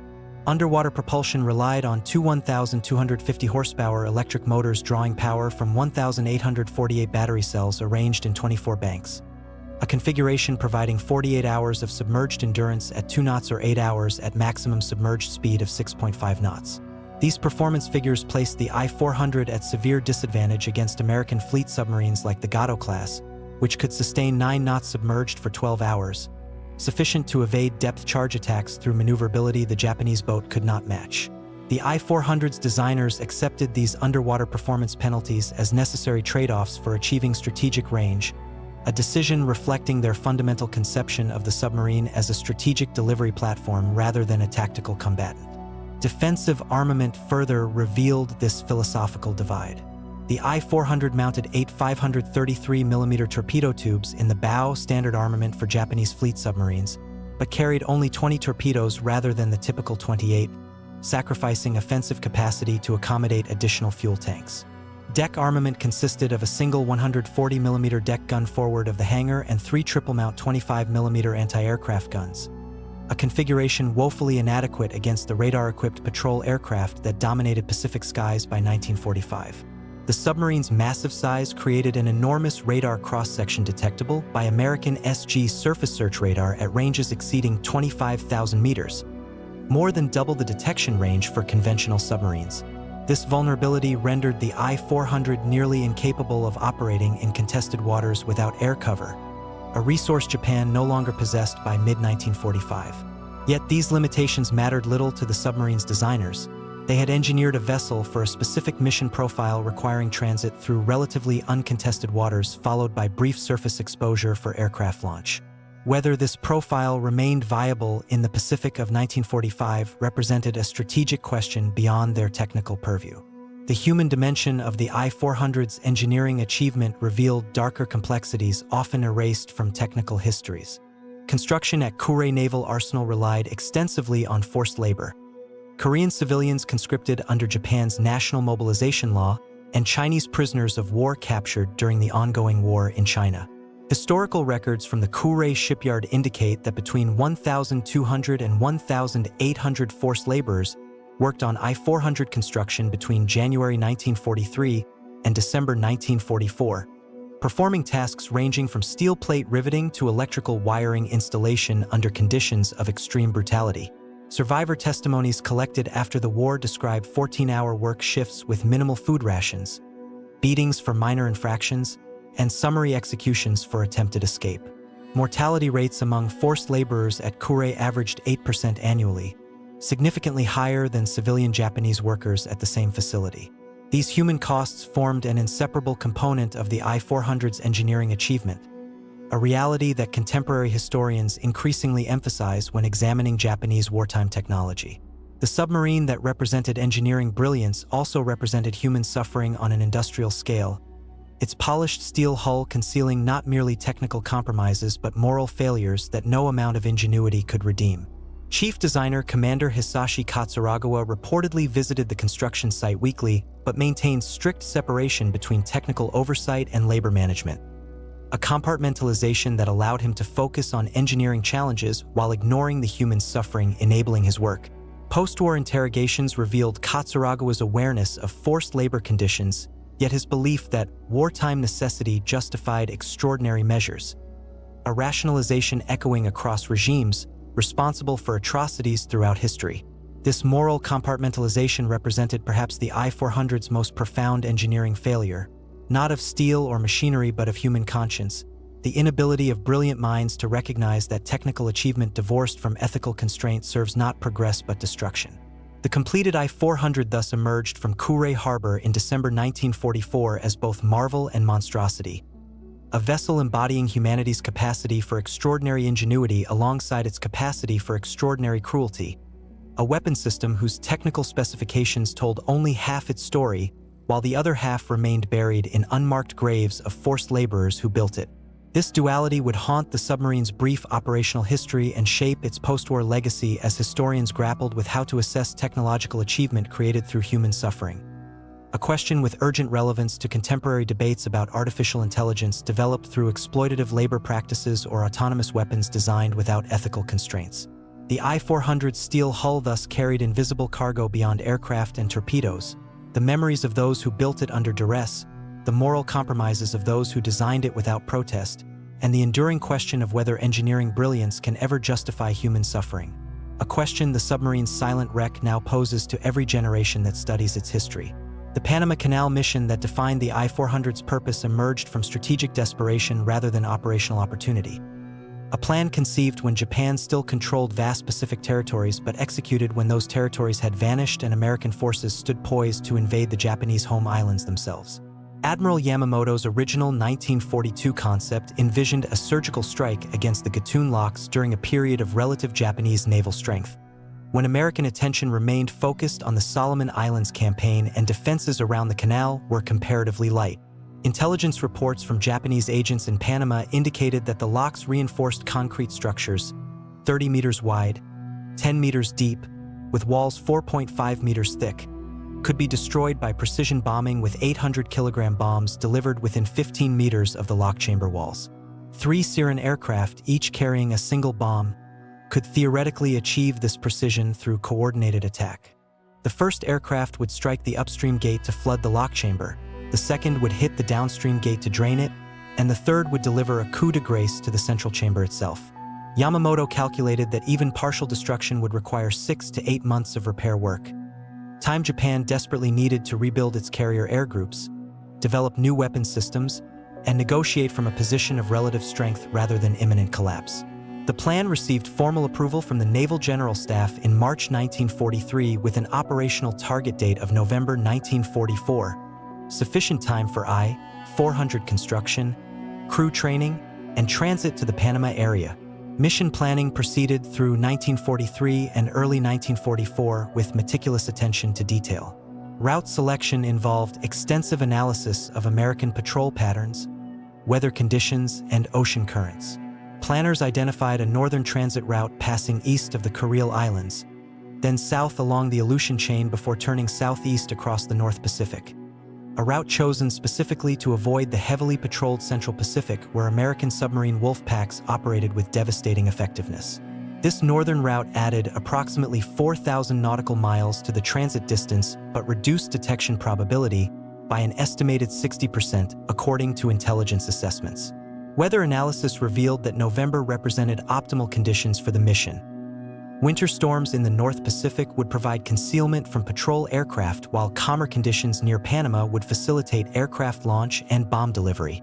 The mission timeline called for departure from Kure Naval Base on October 15, 1944, with arrival in the launch position 60 nautical miles southwest of the canal on November 12, allowing 3 days for final reconnaissance and weather assessment before the planned attack on November 15. Crew selection followed equally rigorous criteria. Commander Tatsunosuke Ariazumi, a 42-year-old career submariner with extensive combat experience including command of the submarine I-29 during supply missions to German-occupied Europe, received appointment as I-400's captain in June 1944. Ariazumi possessed rare qualifications for the mission: fluency in English acquired during pre-war studies at Harvard University, familiarity with American geography from those same studies, and proven ability to operate independently for extended periods without communication with headquarters. His executive officer, Lieutenant Commander Nobuo Fujita, brought additional unique qualifications. He had previously flown a Yokosuka E-14Y floatplane launched from the submarine I-25 to conduct the only aerial bombing of the continental United States when he dropped incendiary bombs in Oregon forests in September 1942. Fujita's experience with submarine-launched aircraft operations made him invaluable for training the Siren pilots and developing launch procedures under realistic conditions. The 3 Siren pilots selected for the mission, Lieutenants Masao Yabe, Kiyoshi Ogawa, and Tamu Nakamura, were among the Imperial Japanese Navy's most skilled aviators, each with over 1,500 flight hours and combat experience in the Solomon Islands and Marianas campaigns. All 3 understood the mission's suicidal nature. They would have insufficient fuel to return to the submarine after bombing the canal and would be forced to ditch in the Pacific or crash land in remote Panamanian jungle with minimal survival prospects. Yet all 3 volunteered without hesitation when briefed on the mission's strategic importance, reflecting the Bushido ethos that dominated Japanese military culture in the war's final years. Training commenced in April 1944 at the Kure submarine base with intensive drills focusing on rapid aircraft assembly, catapult launch procedures, and precision bombing techniques. The pilots practiced bomb delivery against a full-scale mock-up of the Gatun locks constructed on an isolated beach on Shikoku Island. Concrete walls matching the actual lock's dimensions and reinforcement patterns, with water-filled chambers simulating operational conditions. Bombing accuracy improved steadily through hundreds of practice runs. Initial attempts achieved circular error probable of 45 meters, but by August 1944, the pilots consistently placed practice bombs within 12 meters of the aiming point, sufficient accuracy to guarantee lock destruction according to engineering assessments. These training successes created dangerous optimism among mission planners who failed to account for critical variables that would not exist in actual combat conditions: the absence of American fighter patrols, the lack of anti-aircraft fire, and the impossibility of conducting multiple practice approaches without detection. More critically, mission planners operated with outdated intelligence regarding American defenses. Japanese agents in Panama had not transmitted updates since March 1944 due to compromised communication networks, leaving planners unaware that American defenses had been substantially reinforced following intelligence indicating Japanese interest in unconventional attacks against strategic infrastructure. By September 1944, the Panama Canal zone hosted over 60,000 military personnel, 120 anti-aircraft batteries, radar-directed searchlights, and continuous air patrols by P-38 Lightning fighters operating from Howard Field. The Gatun locks themselves had received additional concrete reinforcement, bringing wall thickness to 6.2 meters, 25% greater than Japanese intelligence estimates. These defensive enhancements rendered the mission nearly suicidal even before accounting for the I-400's vulnerability during the surface launch phase. The strategic context deteriorated even more rapidly than defensive preparations. The Battle of the Philippine Sea in June 1944 destroyed Japan's remaining carrier air groups and established American air supremacy across the Central Pacific. The fall of Saipan in July placed American B-29 bombers within range of Tokyo, triggering the firebombing campaign that would kill over 300,000 Japanese civilians by war's end. The Battle of Leyte Gulf in October 1944 effectively destroyed the Imperial Japanese Navy as a fighting force, leaving Japan without meaningful naval power to contest American advances. By November 1944, the originally scheduled attack date, the Panama Canal mission had become strategically irrelevant. American forces were no longer dependent on canal transit for fleet movements. The capture of Ulithi Atoll in September provided a forward anchorage capable of supporting the entire Pacific Fleet without canal passage. More critically, Japan faced imminent invasion of its home islands with American forces preparing Operation Olympic, the invasion of Kyushu scheduled for November 1945. Resources that might have supported the Panama mission were desperately needed for homeland defense. Admiral Somu Toyota, who succeeded Koga as Combined Fleet Commander in May 1944, formally canceled the Panama Canal mission on December 10, 1944, citing changed strategic circumstances and insufficient probability of mission success given current enemy dispositions. The decision reflected cold military logic rather than moral qualms. The mission had simply become too risky for too little strategic payoff. Yet the cancellation created an operational dilemma for the I-400 and her sister boats. These submarines represented enormous investments of scarce resources, steel, skilled labor, fuel, that Japan could ill afford to waste. Their unique capabilities demanded employment even if the original mission was no longer viable. Staff officers at Imperial General Headquarters spent weeks debating alternative targets before settling on a revised mission concept in January 1945. Instead of attacking fixed infrastructure, the I-400 would conduct a raid against the American fleet anchorage at Ulithi Atoll using Kaiten human torpedoes carried on deck in addition to the Siren aircraft. This hybrid mission combined the I-400's strategic range with Japan's increasingly desperate reliance on suicide tactics, a fusion of technological sophistication and tactical barbarism that characterized Japan's final year of war. The revised plan called for I-400 and I-401 to depart Kure in late July 1945, transit to waters near Ulithi, launch 4 Kaiten torpedoes each against anchored American carriers and battleships, then withdraw at maximum speed. The Siren aircraft would provide reconnaissance before the attack and potentially conduct bombing runs against secondary targets if opportunities arose. Mission planners estimated a 30% probability of sinking at least one major American warship, a modest payoff but potentially valuable for morale purposes if achieved. Training for the Ulithi mission commenced in February 1945 with Kaiten pilots selected from volunteers at the Otsu Kaiten base on Lake Biwa.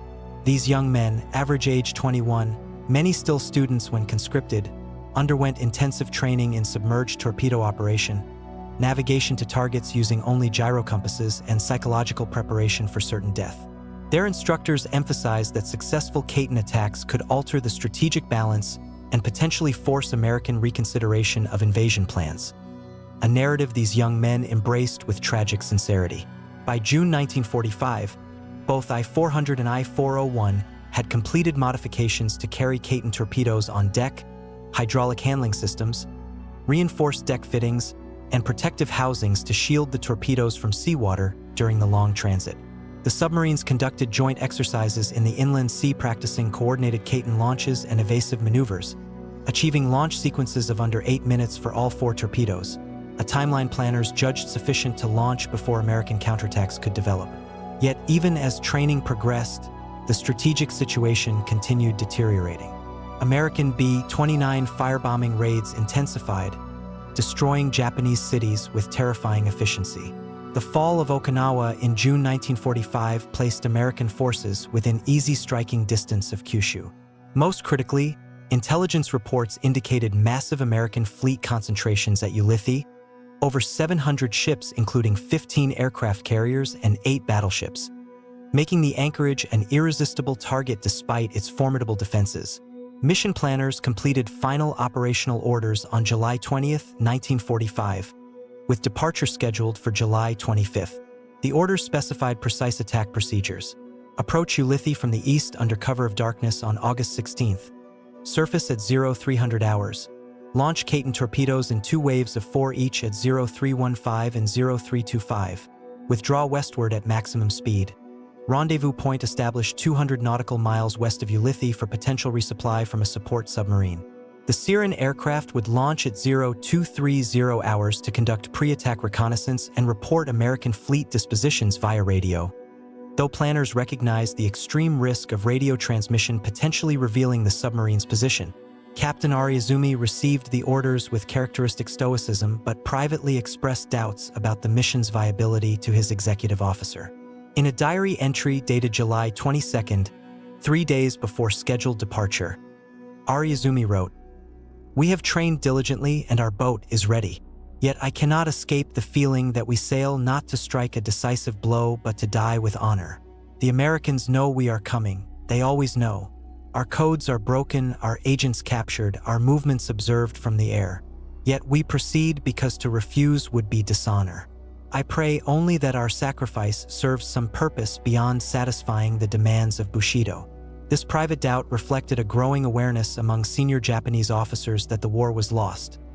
A realization carefully concealed from subordinates and the civilian population, but increasingly evident to those with access to accurate intelligence assessments. The I-400's Ulithi mission thus represented not strategic calculation but ritualized sacrifice, a final gesture of defiance when rational military options had vanished.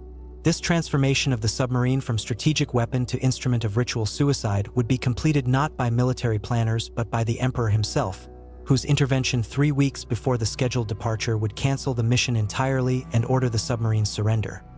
A decision that preserved the I-400 as historical artifact but extinguished the Bushido ethos that had sustained its crew through months of preparation for certain death. The human cost embedded within the I-400's steel hull extended far beyond the submarine's crew to encompass thousands of forced laborers whose suffering enabled its construction. A dimension of the vessel's history systematically erased from early post-war accounts but increasingly acknowledged by contemporary historians confronting Japan's wartime atrocities across Asia. Construction at Kure Naval Arsenal between January 1943 and December 1944 relied on a workforce comprising approximately 3,200 Japanese civilian workers, 850 Japanese military personnel assigned to construction duties, and between 1,200 and 1,800 forced laborers drawn primarily from Korea and China. Korean laborers were conscripted under Japan's National Mobilization Law of 1938, which authorized compulsory labor service for colonial subjects, a policy affecting over 720,000 Koreans during the war years. Chinese laborers consisted primarily of prisoners of war captured during Japan's ongoing war in China and civilians rounded up during anti-guerrilla operations in occupied territories. Individuals stripped of legal protections under international law and treated as disposable resources rather than human beings. These forced laborers performed the most physically demanding and dangerous tasks in I-400 construction, riveting steel plates in confined spaces with minimal ventilation, handling heavy components without mechanical assistance, and working extended shifts in all weather conditions with inadequate food, shelter, or medical care. Survivor testimonies collected by the South Korean Truth and Reconciliation Commission in the 2000s reveal conditions of systematic brutality. Kim Jong-il, not the North Korean leader but a Korean laborer with the same name, conscripted at age 19 in March 1943, described 14-hour work shifts beginning at 0400 hours with a single rice ball for breakfast, thin vegetable soup for lunch, and another rice ball for dinner. Rations providing approximately 1,200 calories daily against a physical labor requirement of 3,500 calories. Workers who collapsed from exhaustion were beaten until they resumed work. Those unable to continue were transferred to punishment barracks where mortality rates exceeded 40% within 3 months. Kim survived 18 months at Kure before liberation in August 1945, but lost 3 friends to beatings and 5 to disease exacerbated by malnutrition. His testimony, corroborated by 47 other Korean survivors, describes witnessing at least 23 deaths directly attributable to construction site conditions. Deaths recorded by Japanese overseers as natural causes or accidents to avoid scrutiny. Chinese forced laborers faced even harsher treatment. Historical records from the Kure shipyard indicate that Chinese workers received 20% smaller food rations than Koreans, were housed in unheated barracks during winter months, and faced execution for minor infractions such as attempting to communicate with Japanese workers or slowing work pace. A December 1944 incident documented in shipyard security logs describes the execution of 7 Chinese laborers who attempted to escape the construction site, shot by military police in front of the entire forced labor workforce as deterrent example. Mortality rates among Chinese laborers at Kure averaged 12% annually compared to 8% for Koreans, and less than 1% for Japanese civilian workers, a disparity reflecting deliberate policy rather than accidental conditions. The I-400's construction thus represented not merely engineering achievement but industrialized human suffering. a reality that contemporary Japanese historians increasingly emphasize when examining wartime technology. The submarine that could carry aircraft across oceans did so atop a foundation of coerced labor, its polished steel hull concealing moral compromises as profound as its technical innovations. Chief designer Commander Hisashi Katsuragawa maintained willful ignorance of these conditions despite weekly site visits, a compartmentalization that allowed him to focus on engineering challenges while avoiding moral responsibility for the human cost of his work. Post-war interrogations by U.S. Navy technical teams revealed Katsuragawa's awareness of forced labor use, but his insistence that labor allocation was handled by naval administration, not engineering staff. A bureaucratic distinction that absolved him of direct responsibility while ignoring his moral obligation as project leader to inquire about working conditions. This rationalization echoed across Japanese technical elites of the era, engineers, scientists, and designers who compartmentalized their work from its human consequences, enabling continued innovation while atrocities mounted across Asia. The I-400's crew represented another dimension of human cost. Men who volunteered for service understanding the submarine's mission involved near-certain death yet embraced this fate as fulfillment of Bushido obligations. Commander Ariazumi and his 212 crewmen underwent intensive training emphasizing not merely technical proficiency but spiritual preparation for sacrifice. Daily rituals included pre-dawn calisthenics, recitation of the imperial rescript to soldiers and sailors, and meditation on the inevitability of death in service to the emperor. These practices created psychological conditioning that transformed fear of death into anticipation of honorable sacrifice, a transformation evident in crew diaries and letters home. Seaman First Class Kenji Tanaka, age 22, wrote to his parents in June 1945, "I serve aboard a vessel of unprecedented capability. Our mission will strike deep into enemy territory. I do not expect to return, but I die content knowing my sacrifice serves the emperor and protects the homeland. Do not mourn me. Celebrate that I die with honor." Such sentiments reflected genuine conviction rather than coerced propaganda. Japanese society of the 1940s had thoroughly internalized Bushido values through decades of militarist education and cultural conditioning. Yet beneath this surface conviction lay private doubts rarely expressed except in coded language or post-war testimonies. Lieutenant Commander Fujita, the executive officer who had previously bombed Oregon, confided to a fellow officer after the war that, "We knew our mission was suicide, but to acknowledge this openly would have been cowardice. So we embraced death publicly while privately praying for miracles." This psychological duality, public stoicism masking private fear, characterized many I-400 crew members as departure date approached. The submarine's final days in Japanese service revealed yet another human dimension: the moral crisis triggered by the Emperor's surrender announcement on August 15, 1945. Captain Ariazumi, like many Japanese officers, initially refused to believe the broadcast, interpreting it as American psychological warfare or unauthorized transmission. When confirmation arrived via naval command channels on August 16, Ariazumi experienced profound psychological disorientation. His entire identity, 42 years of military service, Bushido training, preparation for honorable death, collapsed in an instant.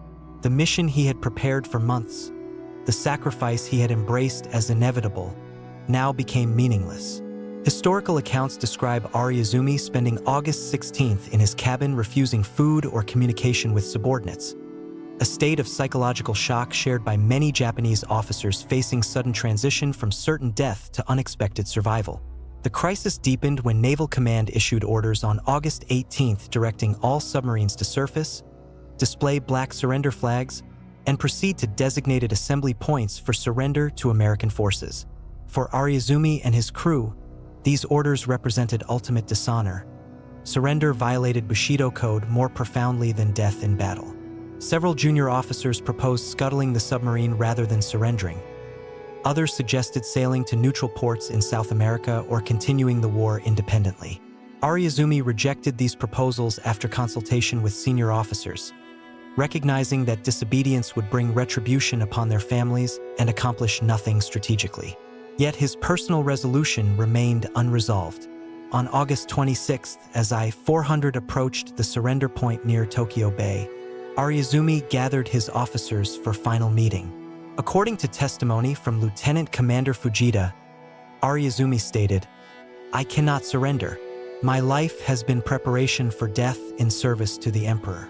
To survive now would be betrayal of everything I believe. I will take my own life before American boarding parties arrive. You must surrender and preserve the boat. They will want to study our technology. This is your final duty." Ariazumi then retired to his cabin. At approximately 0430 hours on August 28th, as American destroyer USS Segundo approached to board, Ariazumi shot himself with his service pistol, a suicide witnessed by the officer of the deck who attempted but failed to intervene. His body was recovered by American personnel and buried at sea with military honors, a gesture of respect that would have surprised Ariazumi given his expectation of posthumous desecration. The crew's reaction to their captain's suicide revealed complex emotions: grief for a respected leader, relief at avoided collective suicide, shame at surrender, and uncertainty about futures in defeated Japan. Lieutenant Commander Fujita assumed command and supervised orderly surrender procedures. Weapons rendered inoperable, confidential documents destroyed, crew assembled on deck with hands visible. American boarding parties from USS Segundo arrived at 0615 hours under command of Lieutenant Eugene B. McDaniel, a 28-year-old Annapolis graduate fluent in Japanese from pre-war studies. McDaniel's approach combined firmness with cultural sensitivity.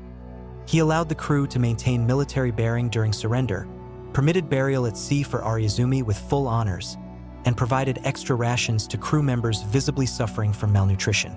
These gestures established rapport that facilitated subsequent intelligence debriefings. The human story of I-400's surrender thus unfolded not as simple capitulation but as complex negotiation between cultures, Japanese officers preserving honor through ritual suicide and orderly surrender, American officers recognizing the psychological trauma of defeat while securing valuable intelligence. This interaction represented microcosm of broader post-war relationship. Initial mistrust gradually yielding to pragmatic cooperation as both sides recognized mutual interests in studying the submarine's technology while avoiding unnecessary humiliation. The crew's subsequent internment at Camp Tracy in California revealed further human dimensions. American interrogators, initially expecting fanatical resistance, encountered instead cooperative prisoners eager to discuss technical details while avoiding moral questions about Japan's wartime conduct. Lieutenant Commander Fujita proved particularly valuable source, providing detailed explanations of aircraft launch procedures, navigation systems, and mission planning that informed American submarine development for years. His post-war reflections, recorded in 1978 interviews, revealed enduring ambivalence. "We built a magnificent machine and prepared to die with honor. We failed in both purposes. The machine never struck its target, and we survived when we expected to die. Yet perhaps our survival served greater purpose by allowing Americans to learn from our engineering. I cannot say if this justifies our suffering, but I hope it gives meaning to Captain Ariazumi's death." This search for meaning amid futility characterized many I-400 crew members' post-war lives. Men who returned to Japan to face poverty, social stigma as surrendered soldiers, and psychological trauma from unfulfilled sacrifice. Few spoke publicly about their service until the 1980s when historical interest in the I-400 revived. Those who did consistently emphasized technical achievements over combat experience, reflecting continued discomfort with the submarine's association with failed suicide mission. The forced laborers who built the I-400 experienced even more profound erasure, their suffering absent from official Japanese histories until the 1990s when South Korean activists pressured the Japanese government to acknowledge forced labor during the colonial period. Only in 2010 did the Kure Maritime Museum add exhibits acknowledging forced labor contributions to wartime shipbuilding, a belated recognition that the I-400's engineering achievement rested upon foundations of human suffering.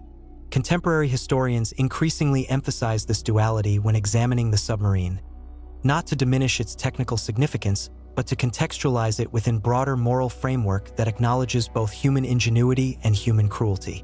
The I-400 thus emerges from historical study not as simple monument to engineering brilliance, but as complex artifact embodying humanity's capacity for extraordinary innovation alongside its capacity for extraordinary exploitation. a duality that challenges simplistic narratives of technological progress and demands nuanced understanding of how weapon systems reflect not merely engineering choices but moral choices about whose labor builds them and whose lives they serve.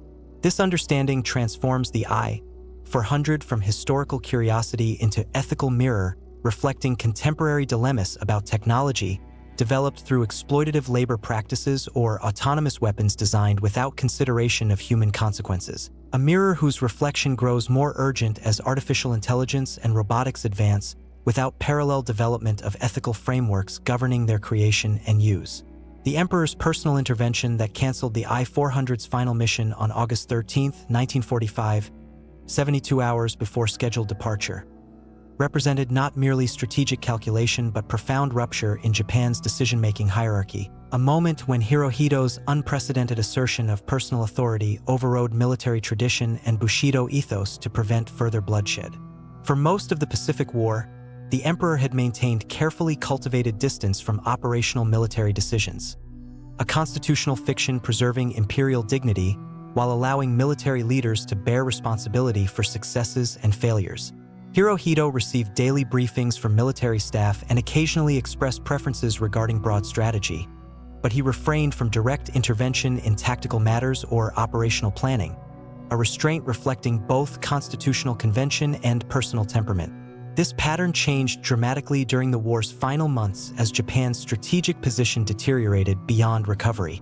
The firebombing of Tokyo in March 1945 that killed 100,000 civilians, the fall of Okinawa in June with 110,000 Japanese military deaths and 150,000 civilian casualties, and the Soviet declaration of war on August 8 that shattered hopes of negotiated peace through Moscow mediation, all convinced Hirohito that continued resistance meant national annihilation. His decision to accept the Potsdam Declaration's terms for surrender emerged not from sudden moral awakening, but from cold calculation that further fighting would destroy Japan as coherent society regardless of military outcomes. The Imperial Conference of August 9 to 10, where Hirohito broke deadlock between peace and war factions by stating, "We must bear the unbearable," represented first major instance of imperial intervention in military decision-making since the 1930s.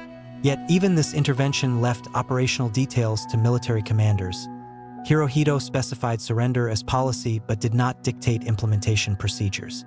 The I-400 cancellation represented second, more direct intervention, personal order transmitted through Lord Privy Seal Koichi Kido to Naval Minister Mitsumasa Yonai specifying that all special attack missions, including submarine operations against Ulithi, are canceled effective immediately. This order bypassed normal chain of command, reaching Captain Ariazumi directly via encrypted radio transmission on August 13 at 1430 hours, 3 days before Hirohito's public surrender announcement and 72 hours before I-400's scheduled departure. The transmission's wording revealed imperial authority. By direct order of His Majesty the Emperor, Mission Ulithi is cancelled. All submarines to remain in port pending further instructions.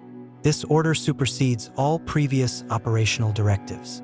Ariazumi's reaction, documented in Lieutenant Commander Fujita's post-war testimony, combined shock, confusion, and profound psychological disorientation. The captain had spent months preparing his crew for honorable death, conducting spiritual training sessions emphasizing Bushido obligations, and personally inspecting every aspect of mission readiness. The cancellation transformed this preparation into meaningless ritual. Sacrifice he had embraced as inevitable now became unnecessary. Death he had accepted as honorable now became avoidable. Ariazumi reportedly stared at the decoded message for 10 minutes without speaking before ordering Fujita to convene all officers for emergency briefing. His statement to the officers, reconstructed from multiple testimonies, revealed existential crisis. "The Emperor has spoken. Our mission is cancelled. I cannot explain this decision. I can only obey. We have prepared for death with honor. Now we must prepare for life without purpose. This is harder than death." This psychological rupture reflected broader crisis affecting Japanese military officers during surrender period. Men whose identities centered on Bushido values of loyalty, courage, and willingness to die for Emperor suddenly confronted with survival as highest duty. Many resolved this crisis through ritual suicide. Ariazumi would follow this path 13 days later rather than face life without purpose. Yet the emperor's intervention served strategic purpose beyond preventing unnecessary deaths. Hirohito and his advisors recognized that continued special attack operations after surrender decision would complicate negotiations with allies and potentially trigger harsher occupation terms. American intelligence had broken Japanese codes and would detect submarine departures. Attacks occurring after surrender announcement might be interpreted as bad faith or evidence of military insubordination to civilian authority, both scenarios potentially justifying more severe occupation policies. More critically, Hirohito understood that preserving advanced weapons systems like the I-400 might provide bargaining leverage in post-war negotiations, a calculation that proved prescient when American technical teams expressed intense interest in studying the submarine. The cancellation thus represented not merely humanitarian gesture but strategic decision preserving assets that might serve Japan's post-war interests, a pragmatism contrasting sharply with military leadership's romantic embrace of sacrificial death. American forces approaching Japan in late August 1945 encountered complex surrender landscape where some units complied immediately while others resisted or even attempted last-ditch attacks. The I-400's orderly surrender on August 28 thus represented significant achievement in chaotic environment, demonstration that imperial authority could still command obedience even from crews prepared for suicide missions. USS Segundo's approach to the surrender point 30 nautical miles east of Tokyo Bay on the morning of August 28 revealed submarine already surfaced with large black flag, improvised from crew bedding, flying from the periscope shears. Lieutenant Commander Fujita, now in command following Ariazumi's suicide, had supervised meticulous preparation. All weapons rendered inoperable by removing firing pins and breech blocks, confidential documents shredded and weighted for sinking, crew assembled on deck in orderly ranks with hands visible, navigation logs and engineering records preserved for American inspection. These preparations reflected Fujita's pre-war exposure to Western military customs during language training in California, knowledge that informed his understanding of surrender protocols likely to earn American respect. Lieutenant Eugene B. McDaniel's boarding party of 12 sailors approached cautiously in Segundo's whaleboat, weapons ready but not aimed at the Japanese crew, a deliberate signal of controlled force rather than aggression. McDaniel's first words to Fujita, spoken in Japanese, "I am Lieutenant McDaniel of USS Segundo. Do you surrender this vessel to the United States Navy?"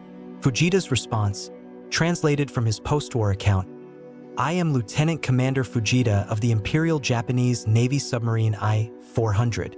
By order of the Emperor, I surrender this vessel and my crew to your authority.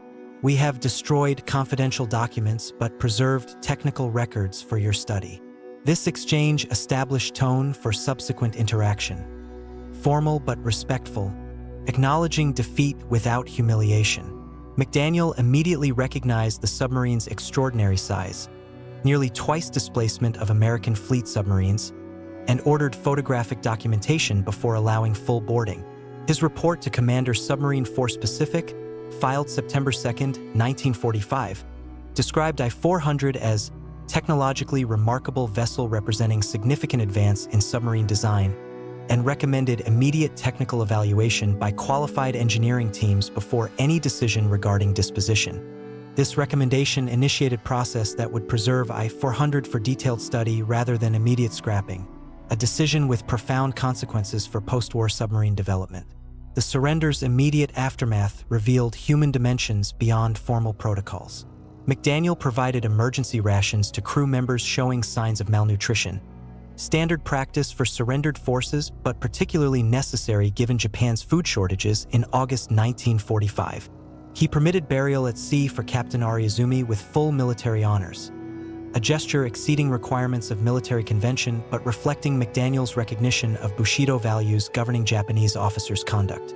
The burial ceremony, conducted at 1,600 hours on August 28th, saw Ariazumi's body committed to the Pacific wrapped in the same black flag used for surrender, a symbolic fusion of honor and defeat that moved both Japanese and American participants. One American sailor later recalled, "I didn't understand their customs, but I understood grief. These men had lost their captain and their country in same week. They deserved dignity."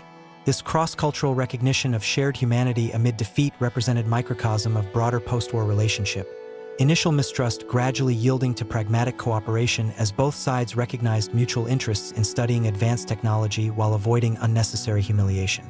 The I-400's crew transfer to prisoner of war facilities followed orderly process supervised by McDaniel, crew members transported to USS Proteus tender, processed through standard POW intake procedures, then transferred to Camp Tracy in California for intelligence debriefing and internment. Lieutenant Commander Fujita emerged as particularly valuable intelligence source. His fluency in English, technical knowledge of submarine systems, and willingness to discuss operational details without revealing classified information made him ideal debriefer for American technical teams. His cooperation reflected complex motivation, not betrayal of Japan but recognition that sharing technical knowledge might improve Japan's post-war position by demonstrating value as technological partner rather than defeated enemy. Fujita's post-war reflections revealed this calculation. I believed cooperation would serve Japan better than resistance. Americans would learn our secrets anyway through examination of the boat. By explaining voluntarily, we might earn respect and potentially influence how technology was used. This pragmatic assessment proved accurate. American technical teams developed genuine respect for Japanese submarine engineering, and this respect contributed to post-war rehabilitation of Japanese naval officers as technical experts rather than war criminals. The I-400 herself underwent systematic evaluation by U.S. Navy Technical Mission to Japan, USNTMJ. Team of 35 engineers, naval architects, and weapons specialists who spent 6 weeks aboard the submarine conducting detailed measurements, performance tests, and systems analysis. Their final report, Japanese Naval Vessels Number 13, Submarines of the Imperial Japanese Navy, filed December 15, 1945, devoted 87 pages to I-400 analysis, more than any other Japanese vessel except the battleship Yamato. The report praised Japanese innovations in aircraft storage systems, pressure hull design, and range capabilities while criticizing vulnerabilities in underwater maneuverability, acoustic signature, and defensive armament. Most significantly, the report recommended incorporating specific I-400 features into American submarine development, particularly the concept of strategic range submarines capable of transoceanic operations without refueling. This recommendation directly influenced design of USS Triton, SSRN 586, the only American radar picket submarine with sufficient range to circumnavigate globe submerged, a capability demonstrated in 1960 when Triton completed first submerged circumnavigation following Magellan's route. Soviet intelligence learned of I-400's capture within days through agents in Tokyo and immediately requested access to the submarine through diplomatic channels, a request firmly rejected by American authorities who recognized the vessel's intelligence value.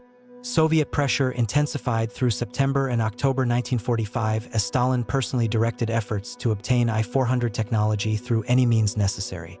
American counterintelligence detected multiple Soviet attempts to bribe Japanese crew members interned at Camp Tracy for technical information, and at least one attempt to recruit American naval personnel with access to the submarine. These efforts failed due to compartmentalized security procedures and loyalty of personnel involved, but they revealed Soviet determination to acquire I-400 technology, a determination that would influence American decision to scuttle the submarine rather than risk eventual Soviet access through post-war diplomacy. The I-400 thus became pawn in emerging Cold War struggle before that struggle had even been named, a weapon system whose value derived not from combat performance but from intelligence insights it might provide competing superpowers. This transformation from operational asset to intelligence prize represented fate shared by many advanced weapon systems captured at war's end: German V-2 rockets, Japanese jet aircraft, Italian human torpedoes, all studied intensively not for immediate military utility but for technological insights informing next generation of weapons development. The I-400's particular significance lay in demonstrating feasibility of strategic range submarines, a concept that would revolutionize naval warfare when combined with nuclear propulsion and ballistic missiles 15 years later. Yet this historical significance remained unrecognized in August 1945 as the submarine lay surrendered in Tokyo Bay, her crew interned, her captain dead by his own hand, her mission canceled by imperial decree. A vessel embodying not triumph but tragedy, not victory but defeat, not future promise but past failure. The Emperor's intervention had saved lives but extinguished purpose. American capture had preserved technology but erased context. Soviet interest had recognized value but ensured destruction. The I-400 thus entered post-war history not as monument to Japanese engineering brilliance but as artifact of strategic futility, a weapon system arriving too late to matter, designed for problems that had vanished, crewed by men prepared for sacrifice that became unnecessary. This paradox would define her legacy. The most advanced submarine of her era never fired a torpedo in anger, never launched her aircraft in combat, never struck her intended target, yet influenced submarine development for decades through captured technology and intelligence insights. Her story thus teaches not about weapons that win wars but about weapons that arrive too late, the tragic disconnect between engineering achievement and strategic relevance that haunts military development across history. The submarine that could carry aircraft across oceans ultimately carried only lessons about timing, relevance, and the remorseless evolution of warfare that renders even brilliant weapons obsolete before they can prove their worth. The Cold War legacy of I-400 technology unfolded not through direct copying but through selective adaptation of concepts that proved valuable when combined with emerging nuclear propulsion and missile technologies. A process revealing how captured weapons systems influence development trajectories without determining final outcomes.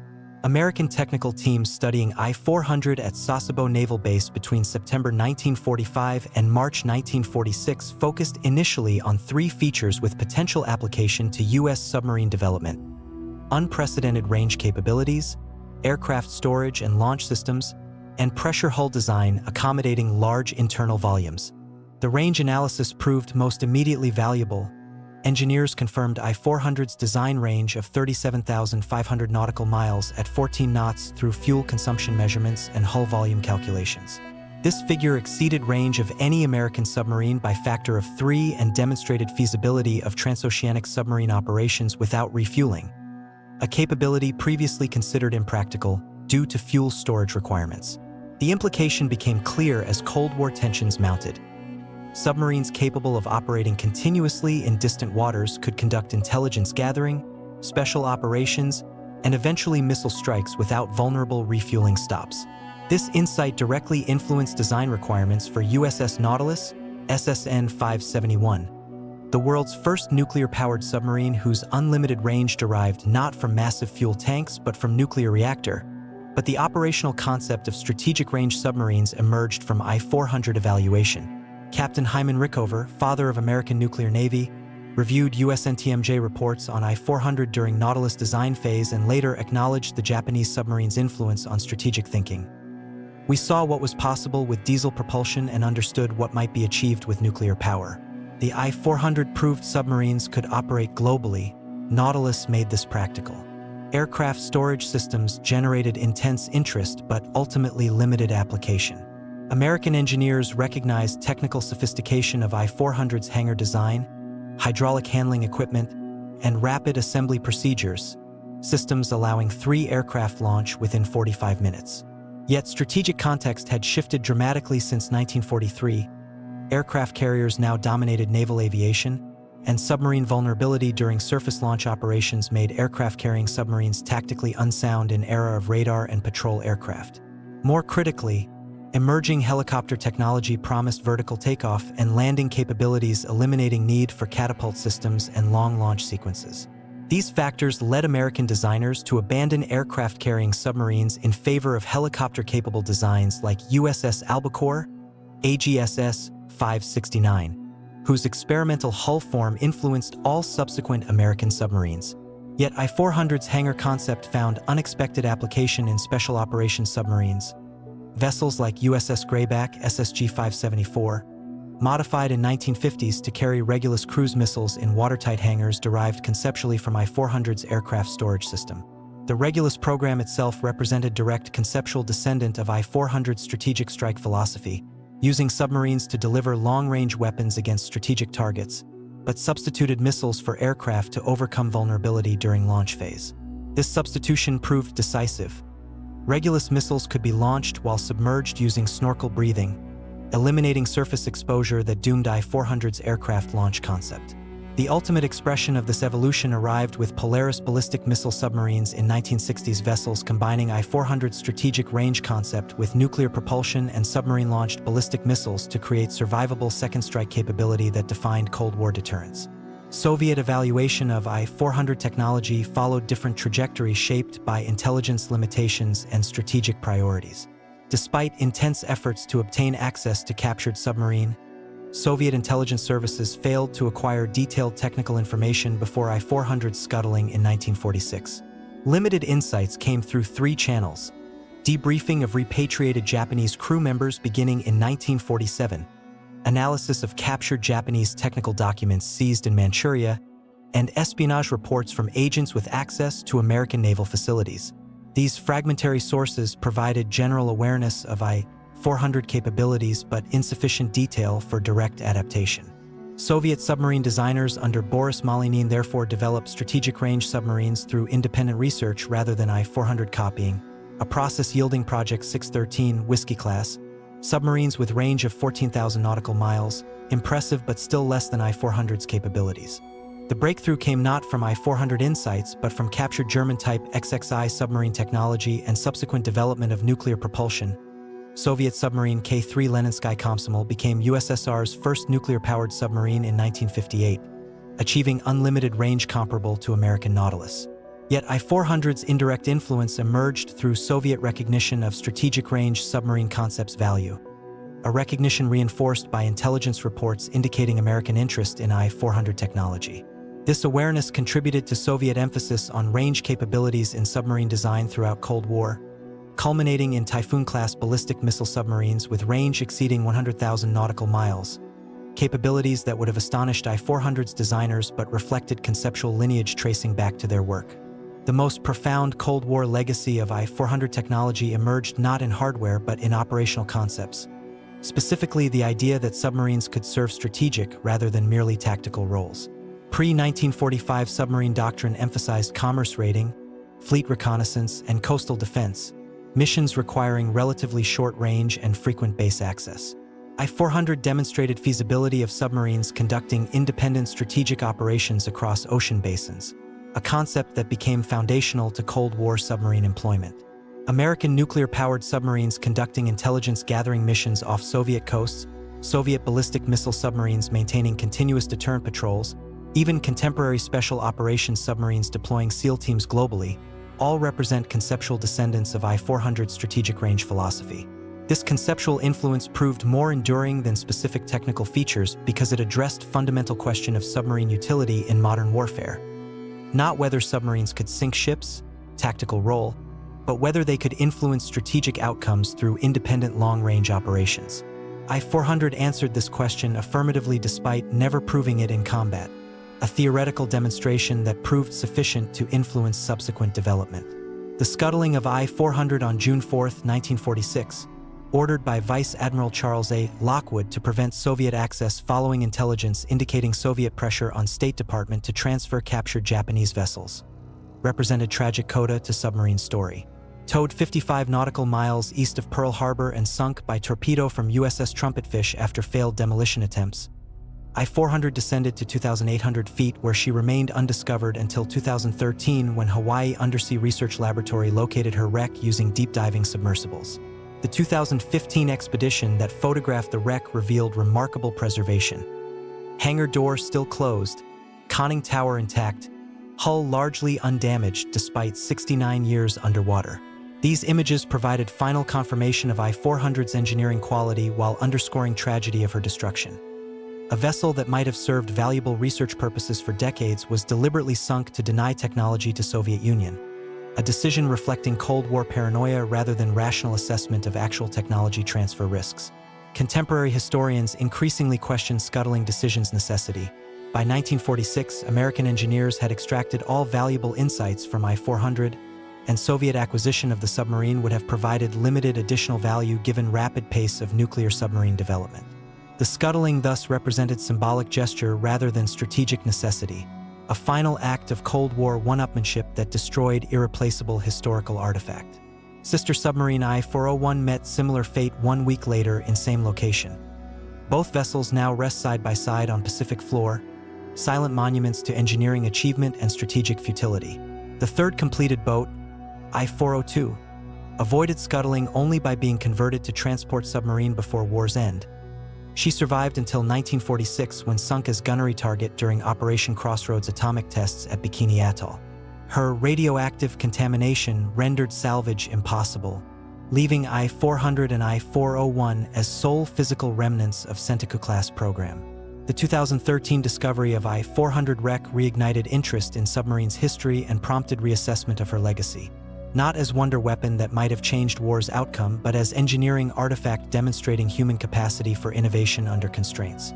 Marine archaeologists studying the wreck noted sophisticated corrosion protection systems, advanced welding techniques, and precision manufacturing tolerances that rivaled American submarine construction despite Japan's resource limitations. A testament to Japanese engineering excellence even in war's final desperate months. Yet archaeologists also documented evidence of forced labor construction, tool marks inconsistent with Japanese manufacturing standards, repair patches using non-standard techniques suggesting unskilled labor repairs, physical evidence corroborating survivor testimonies about forced labor contributions. This dual legacy, technical excellence built through human suffering, defines I-400's contemporary significance as historical artifact. Modern Japan's relationship with I-400 reflects broader struggle to reconcile wartime engineering achievements with moral failures of imperial regime.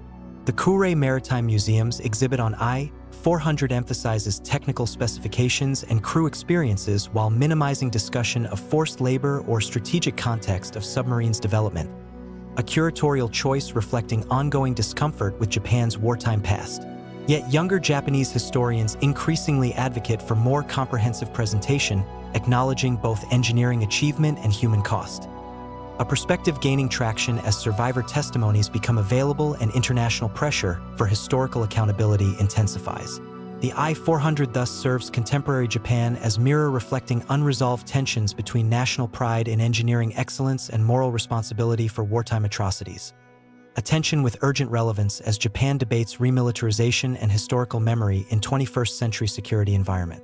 The submarine's Cold War legacy extends beyond naval technology to broader questions about technology transfer in international relations.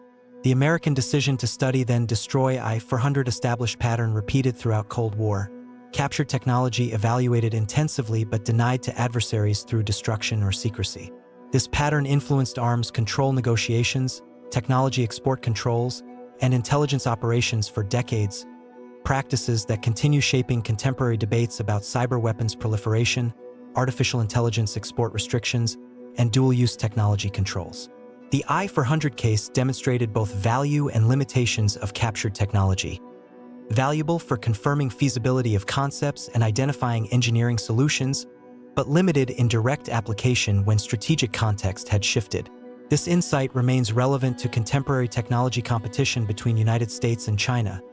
American concerns about Chinese acquisition of advanced technology reflect same anxieties that motivated I-400 scuttling, yet history suggests such concerns often overestimate immediate applicability of captured technology while underestimating long-term conceptual influence. The I-400 thus teaches nuanced lesson about technology transfer. Specific hardware matters less than conceptual insights, and denial strategies often prove counterproductive when underlying concepts become publicly known through other channels. This lesson informed subsequent American policy. Rather than destroying all captured technology, the United States increasingly emphasized controlling conceptual knowledge through classification systems and export controls while allowing hardware capture when strategic value had diminished. The submarine that carried aircraft across oceans thus influenced not merely submarine design but broader philosophy of technology security. A legacy extending far beyond naval warfare into contemporary debates about intellectual property, technology transfer, and international security. Her silent wreck on Pacific floor thus carries invisible cargo beyond rusting steel, the conceptual DNA of strategic range submarines, the ethical questions about technology developed through forced labor, the strategic lessons about timing and relevance in weapons development, and the enduring paradox that greatest technological achievements sometimes serve most valuable purpose not through combat employment but through lessons they teach about human ingenuity and human folly. The I-400 never struck her target, never launched her aircraft in anger, never altered war's outcome. Yet she influenced naval development for decades, shaped Cold War strategy, and continues teaching lessons about technology, ethics, and the remorseless passage of time that renders even brilliant weapons obsolete before they can prove their worth. This paradox defines her true legacy. Not as weapon that won battles, but as artifact that won understanding. A understanding that weapons matter less than wisdom in their employment, that engineering brilliance without strategic relevance becomes historical footnote, and that humanity's greatest challenge lies not in building more powerful weapons but in developing wisdom to know when not to build them at all. The ethical reckoning surrounding I-400 development forces confrontation with uncomfortable questions about engineering responsibility under militarist regimes. Questions that transcend historical context to address enduring dilemmas facing contemporary engineers developing artificial intelligence, autonomous weapons, and surveillance technologies for governments with questionable human rights records. Chief Designer Commander Hisashi Katsuragawa never personally harmed anyone. He solved hydrodynamic equations, specified steel plate thicknesses, designed hydraulic systems with mathematical precision. Yet his work enabled destruction on scale that would have been impossible without his specific contributions. This creates what philosophers term the problem of distributed responsibility. When destructive outcomes emerge from thousands of individually innocent technical decisions, where does moral accountability reside? Katsuragawa could honestly claim he merely solved engineering challenges. Propulsion engineer Commander Kenjiro Takasu could truthfully state he optimized diesel efficiency for range. Aircraft integration specialist Lieutenant Commander Shojiro Hayashi could accurately assert he improved catapult reliability for launch safety. Each contributed to I-400's lethality without personally intending mass death, a reality that challenges traditional moral frameworks centered on individual intent. Contemporary engineering ethics has developed sophisticated responses to this challenge through concepts like responsible innovation and value-sensitive design. Methodologies requiring engineers to consider downstream consequences of their work, even when separated from end uses by organizational layers. Yet these frameworks emerged decades after I-400's creation, leaving its designers without conceptual tools to navigate moral complexities inherent in weapons development under totalitarian regimes. More troubling was the conscious choice to proceed despite awareness of likely consequences. Internal Kure Naval Arsenal memos from 1943 reveal engineers understood I-400 would be used against American civilian infrastructure. The Panama Canal mission explicitly targeted facilities supporting civilian shipping as well as military logistics. Engineers who continued development made conscious choice to prioritize technical challenge over humanitarian concern. A choice rendered easier by cognitive compartmentalization but not morally absolved by it. This raises profound questions about professional ethics under political coercion. Japanese engineers operated under militarist regime where refusal could mean dismissal, imprisonment, or assignment to combat units with high mortality rates. Does coercion eliminate moral responsibility or merely complicate its exercise? Philosophers remain divided on this question, some arguing coercion creates genuine moral dilemmas where all choices carry ethical costs. Others maintaining that individuals retain agency even under duress and must weigh competing moral obligations.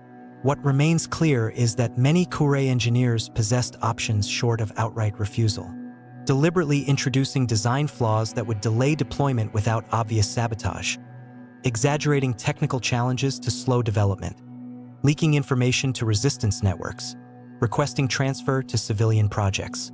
Historical records reveal few engineers pursued these options. The overwhelming majority continued development with professional diligence despite awareness of likely consequences. This reality challenges romanticized narratives of Japanese resistance while acknowledging genuine constraints under militarist regime. The ethical analysis becomes even more complex when considering forced labor's role in I-400 production. An estimated 1,200 to 1,800 Korean and Chinese forced laborers worked on I-400 construction under brutal conditions with mortality rates exceeding 8% annually. While I-400's precision components required skilled Japanese workers, non-specialized tasks, riveting, painting, basic assembly, relied extensively on forced laborers working 14-hour shifts with inadequate food, shelter, or medical care. Kure Naval Arsenal records show engineering staff were aware of these conditions yet continued requesting additional forced labor allocations to meet production quotas. A direct complicity in crimes against humanity that transforms the I-400 from mere weapon into instrument of exploitation.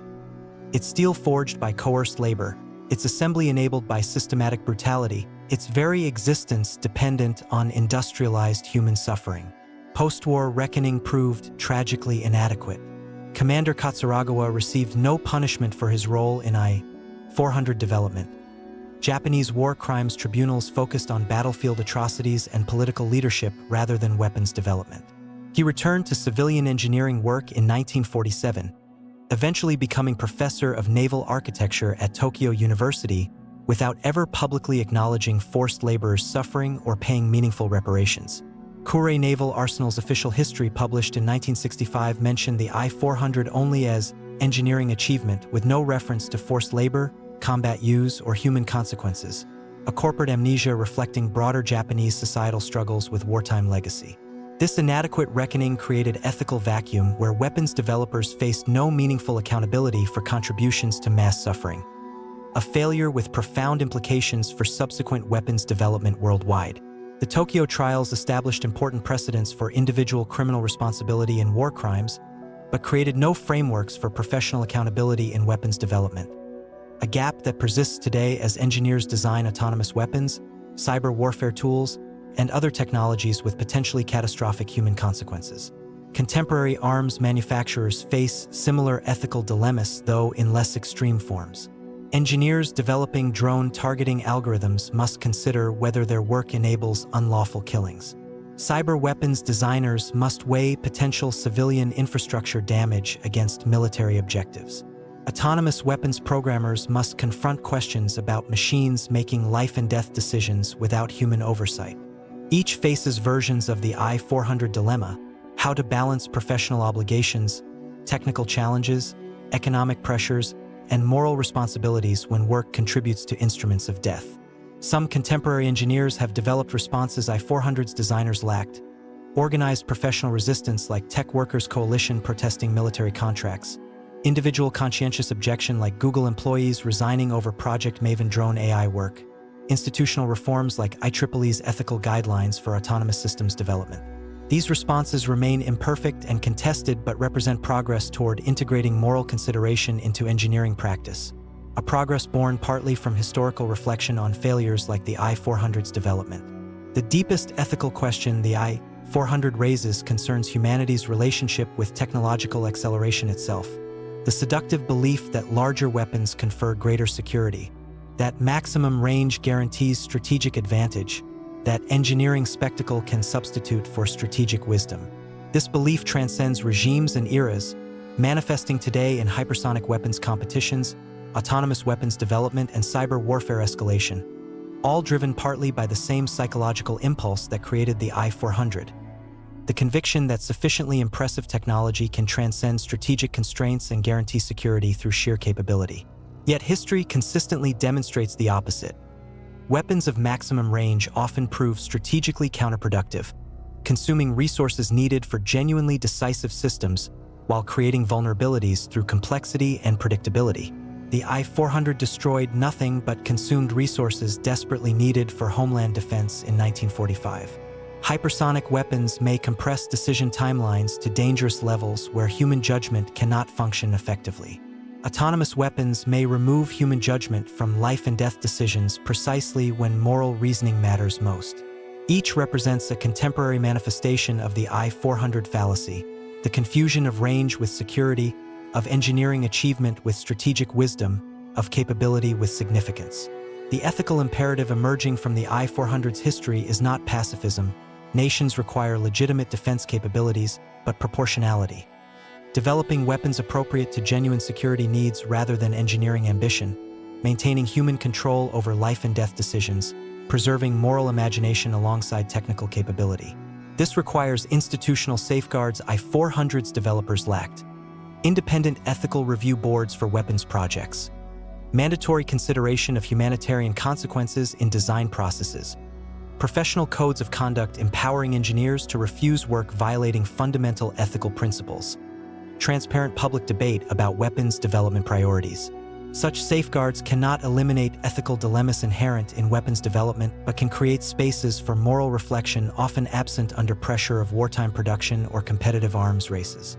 The rusting hull of I-400 resting 2,800 feet beneath the Pacific thus embodies not merely failed engineering but failed ethics, a reminder that technical brilliance without moral wisdom creates instruments of destruction rather than security, that engineering capability without ethical constraint leads inevitably to catastrophe, and that humanity's greatest challenge lies not in building longer-range weapons but in developing wisdom to know when not to build them at all. This lesson remains urgently relevant as humanity stands at threshold of technologies whose destructive potential may exceed our moral capacity to control them. Autonomous weapons making kill decisions without human oversight, cyber weapons collapsing critical infrastructure, artificial intelligence systems whose strategic implications we barely comprehend. The ethical challenge the I-400 represents has only grown more acute with advancing technology, making its lessons more valuable rather than less despite the submarine's obsolescence. The vessel that could carry aircraft across oceans ultimately could not carry its creators across the moral chasm separating technical possibility from ethical necessity. A chasm that remains humanity's most dangerous frontier not because it is technological but because it is moral. In this sense, the I-400's greatest legacy lies not in what it achieved but in what it failed to achieve. The recognition that true security emerges not from maximum range but from maximum wisdom in its restraint, not from engineering spectacle but from ethical discipline, not from weapons that can strike distant targets but from moral frameworks that prevent us from ever needing to use them. The silent wreck on the Pacific floor thus whispers a lesson more valuable than any specification sheet: that the most powerful force in human history is not the ability to destroy but the determination to rebuild, not the capacity for violence but the commitment to peace, not the engineering of longer-range weapons but the wisdom to recognize when range has ceased to serve humanity's highest purposes. This lesson remains urgently relevant as humanity stands at thresholds of technologies whose destructive potential may exceed our moral capacity to control them. Artificial intelligence systems making strategic decisions beyond human comprehension, cyber weapons collapsing critical infrastructure supporting modern civilization, autonomous systems whose behavior may exceed human prediction or control. The I-400 syndrome persists not as historical curiosity but as active danger in contemporary weapons development. A seductive belief that sufficiently impressive technology can transcend strategic constraints and guarantee security through sheer capability. Yet history consistently demonstrates the opposite. Weapons of maximum range often prove strategically counterproductive, consuming resources needed for genuinely decisive systems while creating vulnerabilities through complexity, predictability, and temporal mismatch. The I-400 consumed resources that might have strengthened homeland air defenses during firebombing campaign. Hypersonic weapons may compress decision timelines to dangerous levels where accidental war becomes more likely than deliberate conflict. Autonomous weapons may remove human judgment from life and death decisions precisely when moral reasoning matters most. Each represents a contemporary manifestation of the I-400 fallacy, the confusion of range with security, of engineering achievement with strategic wisdom, of capability with significance. The rusting hull salvaged from Pacific depths thus embodies not merely failed engineering but failed wisdom, a reminder that technical brilliance without strategic insight creates instruments of anxiety rather than security, that engineering capability without ethical constraint leads inevitably to arms race dynamics that endanger all humanity, and that humanity's greatest challenge lies not in building longer-range weapons but in developing wisdom to know when not to build them at all. This challenge demands not greater engineering brilliance but greater moral courage, the courage to recognize when technical possibility should be restrained by strategic necessity, when engineering ambition should yield to operational reality, when the capacity to build something should be tempered by wisdom about whether it serves genuine human needs. The submarine that could cross the Pacific without refueling ultimately could not cross the chasm between technological capability and human wisdom. A chasm that remains humanity's most dangerous frontier not because it is technological but because it is moral.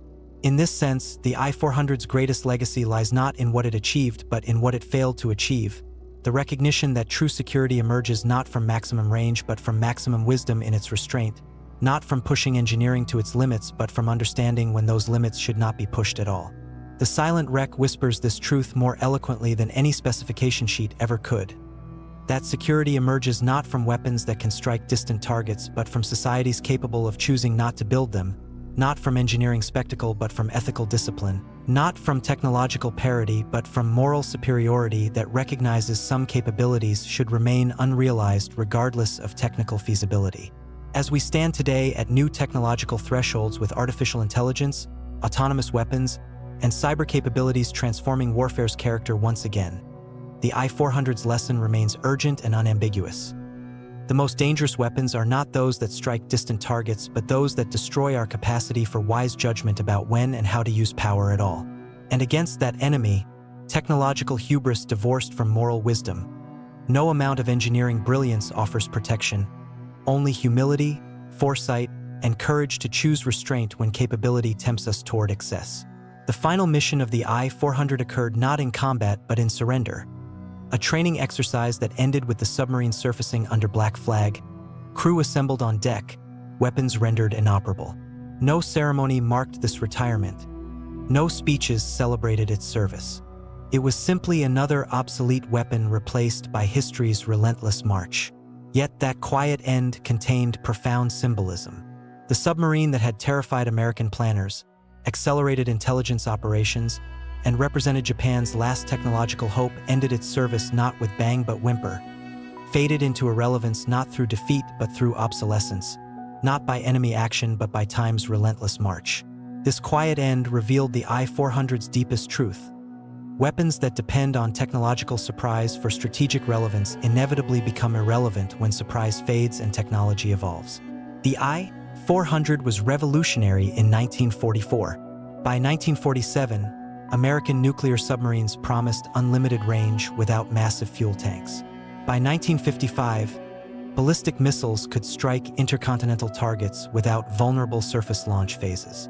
This transience of technological advantage remains warfare's most enduring lesson, a lesson applicable to contemporary hypersonic weapons, cyber capabilities, and AI systems whose current impressiveness may prove equally fleeting when countermeasures mature and strategic context evolves. The I-400 thus stands as permanent warning against technological determinism, the fallacy that specific weapons systems determine historical outcomes rather than human choices about how to use them. Japan possessed strategic-range submarines but lacked wisdom to deploy them effectively. America possessed nuclear weapons but demonstrated superior operational art that compensated for initial technological disadvantage. Technology provided tools, human judgment determined outcomes. This truth remains unaltered by technological advancement. AI will not save us from poor strategy. Cyber weapons will not compensate for flawed diplomacy. Hypersonic missiles will not substitute for wise statecraft. The I-400's ultimate monument is not the wreck preserved on Pacific floor but recognition that echoes across generations of strategists, engineers, and ethicists who have studied its history. That genuine security emerges not from maximum destructive power but from maximum wisdom in its restraint, not from capacity to build impressive weapons but from courage to recognize when impressive weapons serve no genuine purpose. This recognition, fragile, contested, and perpetually threatened by new technological temptations, remains humanity's most vital defense against our own destructive ingenuity, a defense no amount of engineering brilliance can provide but one that has repeatedly saved us from catastrophic consequences of our most terrifying creations. The submarine that could carry aircraft across oceans ultimately delivered more valuable payload, hard-won wisdom about technology's proper place in human affairs, a payload that detonated not over cities but in minds of those who learned to question whether some capabilities should remain unrealized regardless of technical feasibility. And in that detonation, silent, invisible but transformative, lies enduring promise that humanity's greatest engineering achievement will never be weapon of unprecedented range but society of unprecedented wisdom, where capacity to destroy is forever tempered by courage to create, and where most powerful weapon in our arsenal is not one that can strike distant targets but one that can heal divisions between peoples. The I-400 sailed its last mission in 1945. Its lesson sails still, through archives where historians study its blueprints, through classrooms where students learn its history, through policy debates where strategists weigh new weapons wisdom, through quiet moments when engineers pause before drafting designs to ask not, "Can we build this?" but "Should we?" That question, simple in formulation but profound in implication, remains the I-400's true legacy. Not steel hull or aircraft hangar, but moral challenge that transcends technology and time, demanding we choose wisdom over spectacle, humanity over hubris, life over death. Not because we lack capacity for destruction, but because we possess capacity for something greater. The revolutionary submarine thus achieved immortality not through steel and rivets, but through question it bequeathed to future generations. When technology offers capability without wisdom, will we have courage to choose restraint? The answer to that question will determine not merely which weapons we build, but whether we deserve to survive their existence. And in that determination lies truth more enduring than any vessel. That humanity's survival depends not on engineering brilliance but on moral courage. The courage to build not what we can, but what we should. Not what impresses enemies, but what honors our shared humanity. Not weapons that can destroy worlds, but wisdom that preserves them. The I-400 was built perfectly. Its lesson must be learned perfectly too, for in that learning lies our only hope of building future where revolutionary submarines become museum relics not because they were obsolete, but because humanity finally chose peace over spectacle, wisdom over weapons, and life over the terrible beauty of destruction, perfectly engineered but perfectly unnecessary. The alternative history of the I-400, examining paths not taken, missions that never occurred, and strategic choices that might have altered its legacy, reveals profound truths about contingency in military history and the razor-thin margins separating historical footnote from decisive instrument. Had the Panama Canal mission proceeded as originally scheduled for November 15, 1944, the I-400 might have achieved tactical success with minimal strategic impact, the outcome revealing the fundamental disconnect between operational achievement and strategic relevance that doomed many late-war Japanese operations. Historical analysis of Panama Canal defenses in November 1944 reveals vulnerabilities that 3 Syrian aircraft might have exploited. Anti-aircraft coverage concentrated on approaches from Caribbean Sea rather than Pacific, radar coverage gaps during shift changes at 0400 and 1600 hours, and lock chamber walls still at pre-reinforcement thickness of 4.5 meters. Mission planners had selected pre-dawn attack window of 0530 hours specifically to exploit these vulnerabilities. Darkness limiting visual detection, shift change reducing alertness, and rising sun backlighting aircraft approaching from east.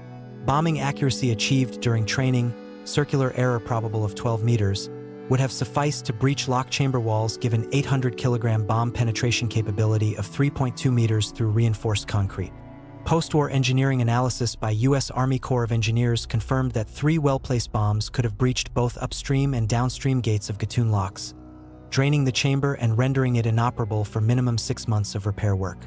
Yet this tactical success would have occurred at moment of minimal strategic value.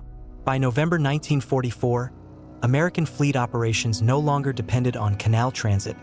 Capture of Ulithi Atoll in September provided forward anchorage capable of supporting entire Pacific Fleet without canal passage. More critically, American industrial capacity had reached levels where 6-month canal closure would have caused logistical inconvenience rather than strategic paralysis. Shipbuilding rates exceeded losses by factor of 3, and alternative supply routes through Cape Horn or Suez Canal could have accommodated essential traffic. Historical analysis of American logistics records reveals that canal closure in November 1944 might have delayed Philippine campaign by 2 to 3 weeks. A delay insufficient to alter ultimate outcome given overwhelming American material superiority. The ripple effects might have extended further. Delayed Philippine operations could have postponed Iwo Jima invasion from February to April 1945, potentially altering kamikaze tactics development and casualty figures. Delayed Okinawa invasion might have pushed Operation Olympic, planned November 1945 invasion of Kyushu, into winter months with worse weather conditions. Yet none of these delays would have prevented eventual American victory.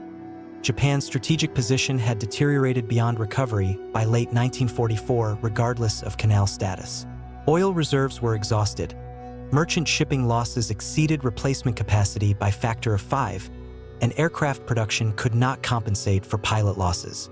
The I-400's hypothetical success thus represents classic case of tactical victory without strategic significance.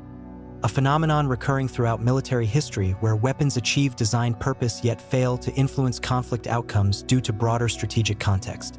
This realization transforms the I-400 from potential war winner into case study in strategic irrelevance, demonstrating that even perfectly executed operations cannot compensate for fundamental imbalance in industrial capacity, resource availability, and strategic initiative. The Ulithi mission counterfactual proves equally revealing. Had I-400 and I-401 departed Kure on July 25, 1945 as scheduled, they might have achieved limited success against American fleet anchorage. Historical records indicate Ulithi hosted over 700 ships including 15 aircraft carriers and 8 battleships on August 16, 1945, creating target-rich environment for Caton torpedoes. Each submarine carried 4 Caton with 1,550 kilogram warheads, sufficient to sink capital ships with direct hits.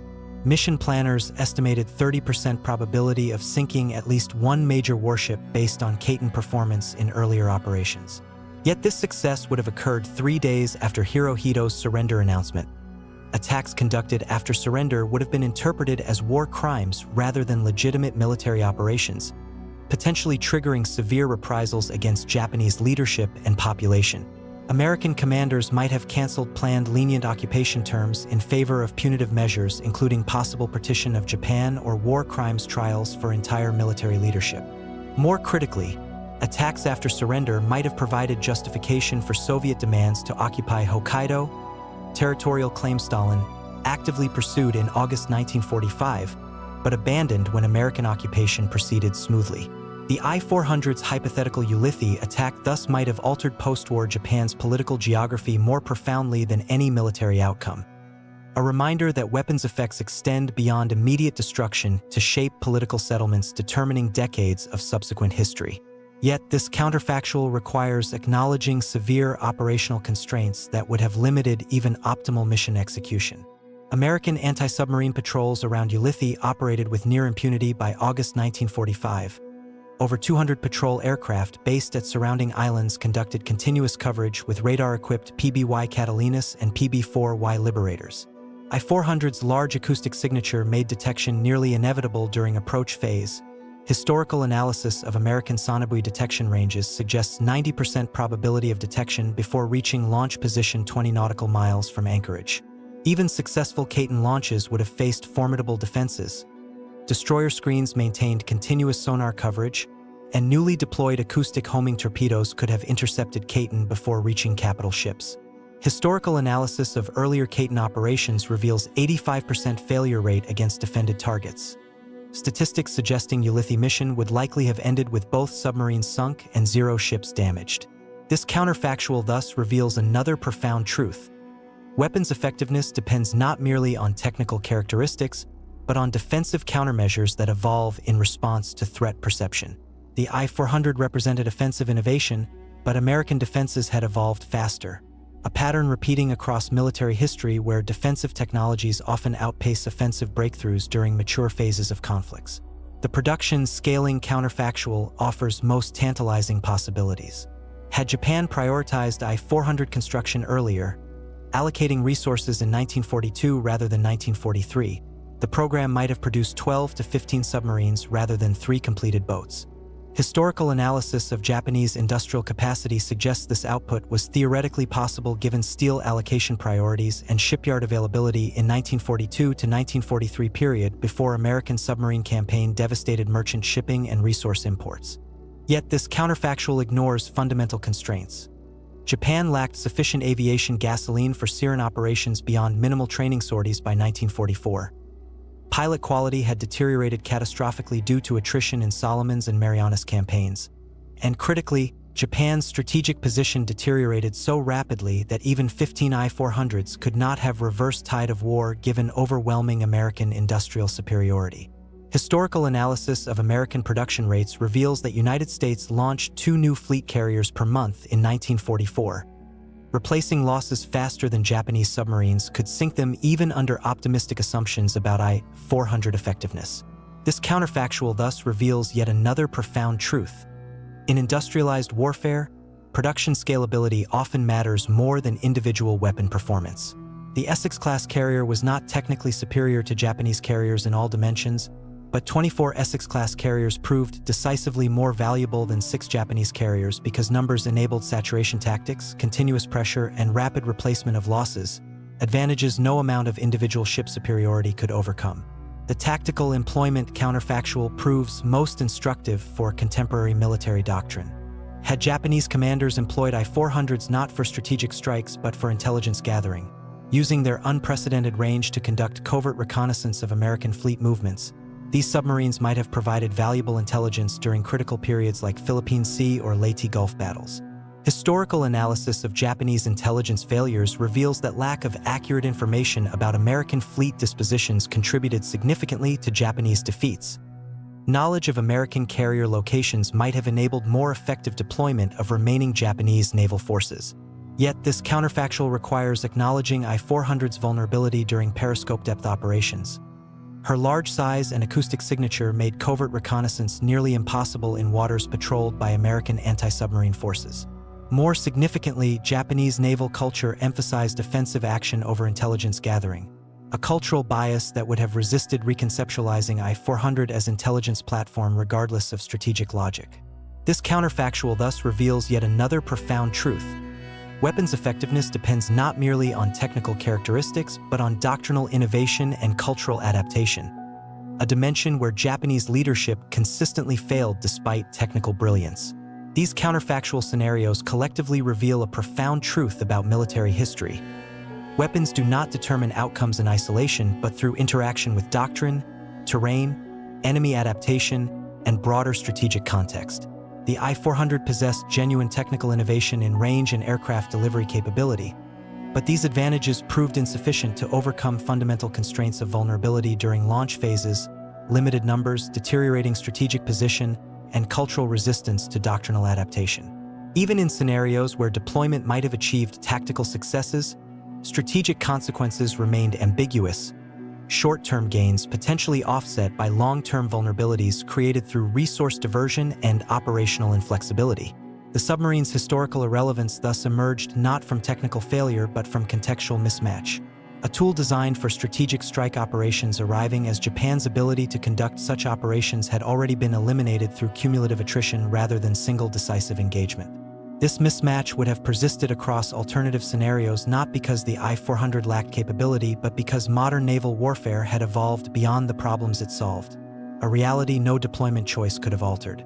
The rusting hull resting 2,800 feet beneath the Pacific thus embodies not merely failed engineering but failed historical timing, a reminder that weapons exist not in vacuum but within evolving ecosystems of doctrine, technology, and strategy where relevance depends on alignment with contemporary warfare's character rather than absolute performance metrics.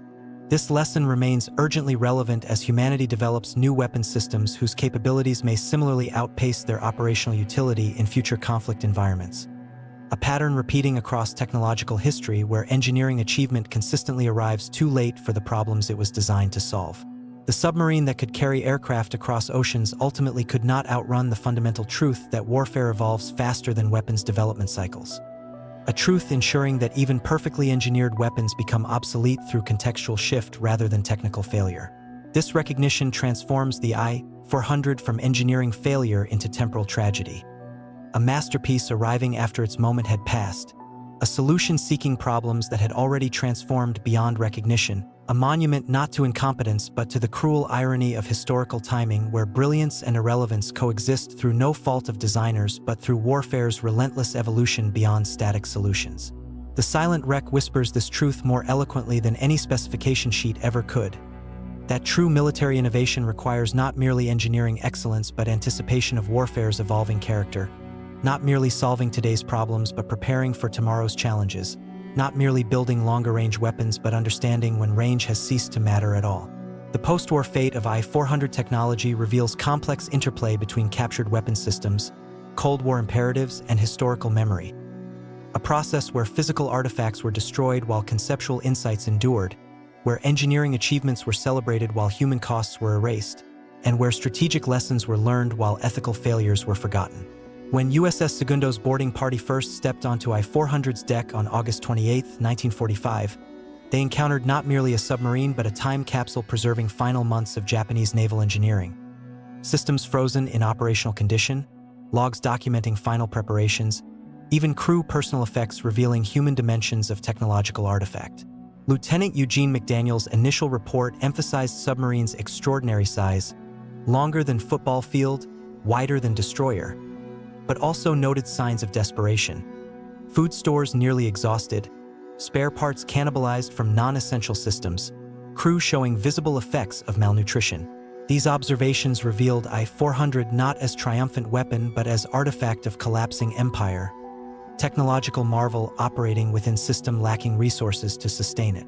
American technical teams arriving in September 1945 conducted systematic evaluations spanning 6 weeks, measuring every compartment, testing every system, interviewing crew members about operational procedures.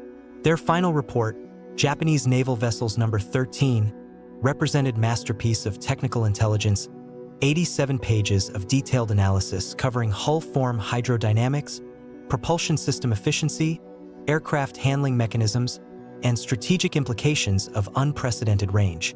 Yet this report also revealed American biases. Praise for engineering solutions coexisted with condescension toward Japanese manufacturing tolerances, acknowledgement of range capabilities accompanied by dismissal of tactical vulnerabilities. Most significantly, the report entirely omitted discussion of forced labor contributions to construction, a silence reflecting both ignorance of conditions and unwillingness to confront uncomfortable truths about technology developed through human suffering. This selective memory would characterize Western understanding of I-400 for decades. Soviet efforts to acquire I-400 technology represented early Cold War intelligence competition in microcosm. Determined pursuit hampered by American countermeasures and ultimately unsuccessful but revealing Soviet recognition of submarines' conceptual importance. NKVD intelligence chief Lavrentiy Beria personally directed Operation Typhoon in September 1945, coordinated effort combining diplomatic pressure, agent recruitment, and technical espionage to obtain I-400 access. Diplomatic channel involved Soviet representatives at Allied Council for Japan demanding equal access to captured Japanese vessels under Potsdam Declaration provisions, a demand firmly rejected by American occupation authorities citing security concerns. Agent recruitment targeted Japanese crew members interned at Camp Tracy. Soviet intelligence identified 3 crewmen with family connections to Soviet-occupied territories and attempted financial inducements ranging from $5,000 to $20,000 for technical information. All 3 refused, motivated partly by loyalty to deceased Captain Ariazumi, partly by fear of American retaliation against families still in Japan. Technical espionage proved most creative. Soviet agents in Hawaii attempted to charter fishing vessels to observe I-400 during transit to Pearl Harbor for scuttling preparation, but American naval patrols intercepted and turned back all suspicious vessels. These failures frustrated Beria, who reportedly complained to Stalin. Americans hide one submarine as if it holds secret to winning war. Stalin's response, documented in Politburo minutes, revealed deeper understanding. The submarine itself matters less than what it represents. Proof that strategic range submarines are feasible. We must develop our own, not steal theirs. This insight proved prescient. Soviet submarine designers under Boris Malinin developed strategic range capabilities through independent research rather than I-400 copying, achieving breakthrough with nuclear propulsion rather than massive fuel tanks. Yet I-400's indirect influence emerged through Soviet awareness of American interest. Intelligence reports indicating intense American evaluation of I-400 reinforced Soviet conviction that strategic range submarines deserved priority funding, contributing to allocation decisions that accelerated Soviet nuclear submarine program. The scuttling decision of May 1946 represented Cold War paranoia crystallized into destructive action, a choice reflecting fears rather than rational assessment of actual technology transfer risks. Vice Admiral Charles Lockwood's recommendation to sink I-400 rather than scrap her in American shipyard cited 3 concerns: potential Soviet intelligence gathering during scrapping operations, risk of technical drawings falling into Soviet hands through industrial espionage, and symbolic value of denying technology to adversary. Yet historical analysis reveals these concerns were exaggerated. American engineers had extracted all valuable insights by March 1946. Soviet acquisition of physical submarine would have provided limited additional value given rapid pace of nuclear submarine development, and scrapping under security could have preserved hull sections for museum display or engineering study. The scuttling thus represented symbolic gesture rather than strategic necessity, a final act of Cold War one-upmanship that destroyed irreplaceable historical artifact. Contemporary historians increasingly question decisions' wisdom. Naval architect Dr. Norman Friedman noted in 2010 study, destroying I-400 was emotional response to emerging Cold War tensions rather than rational assessment of intelligence risks. We lost opportunity to preserve unique artifact for historical study and public education. The 2013 discovery of I-400 wreck by Hawaii Undersea Research Laboratory reignited debate about scuttling decision while providing final confirmation of submarines' engineering quality. Deep-diving submersibles Pisces 4 and Pisces V conducted detailed photographic survey, revealing remarkable preservation despite 67 years underwater. Hangar doors still closed. conning tower intact, pressure hull largely undamaged.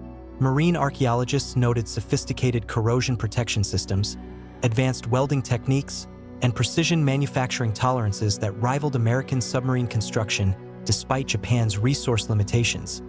A testament to Japanese engineering excellence even in war's final desperate months. Yet archaeologists also documented evidence of forced labor construction, tool marks inconsistent with Japanese manufacturing standards, repair patches using non-standard techniques suggesting unskilled labor repairs, physical evidence corroborating survivor testimonies about forced labor contributions. This dual legacy, technical excellence built through human suffering, defines I-400's contemporary significance as historical artifact. Modern Japan's relationship with I-400 reflects broader struggle to reconcile wartime engineering achievements with moral failures of imperial regime. The Kure Maritime Museum's exhibit on I-400 emphasizes technical specifications and crew experiences while minimizing discussion of forced labor or strategic context of submarines' development, a curatorial choice reflecting ongoing discomfort with Japan's wartime past. Yet younger Japanese historians increasingly advocate for more comprehensive presentation, acknowledging both engineering achievement and human cost. A perspective gaining traction as survivor testimonies become available and international pressure for historical accountability intensifies. The I-400 thus serves contemporary Japan as mirror reflecting unresolved tensions between national pride in engineering excellence and moral responsibility for wartime atrocities. A tension with urgent relevance as Japan debates remilitarization and historical memory in 21st century security environment.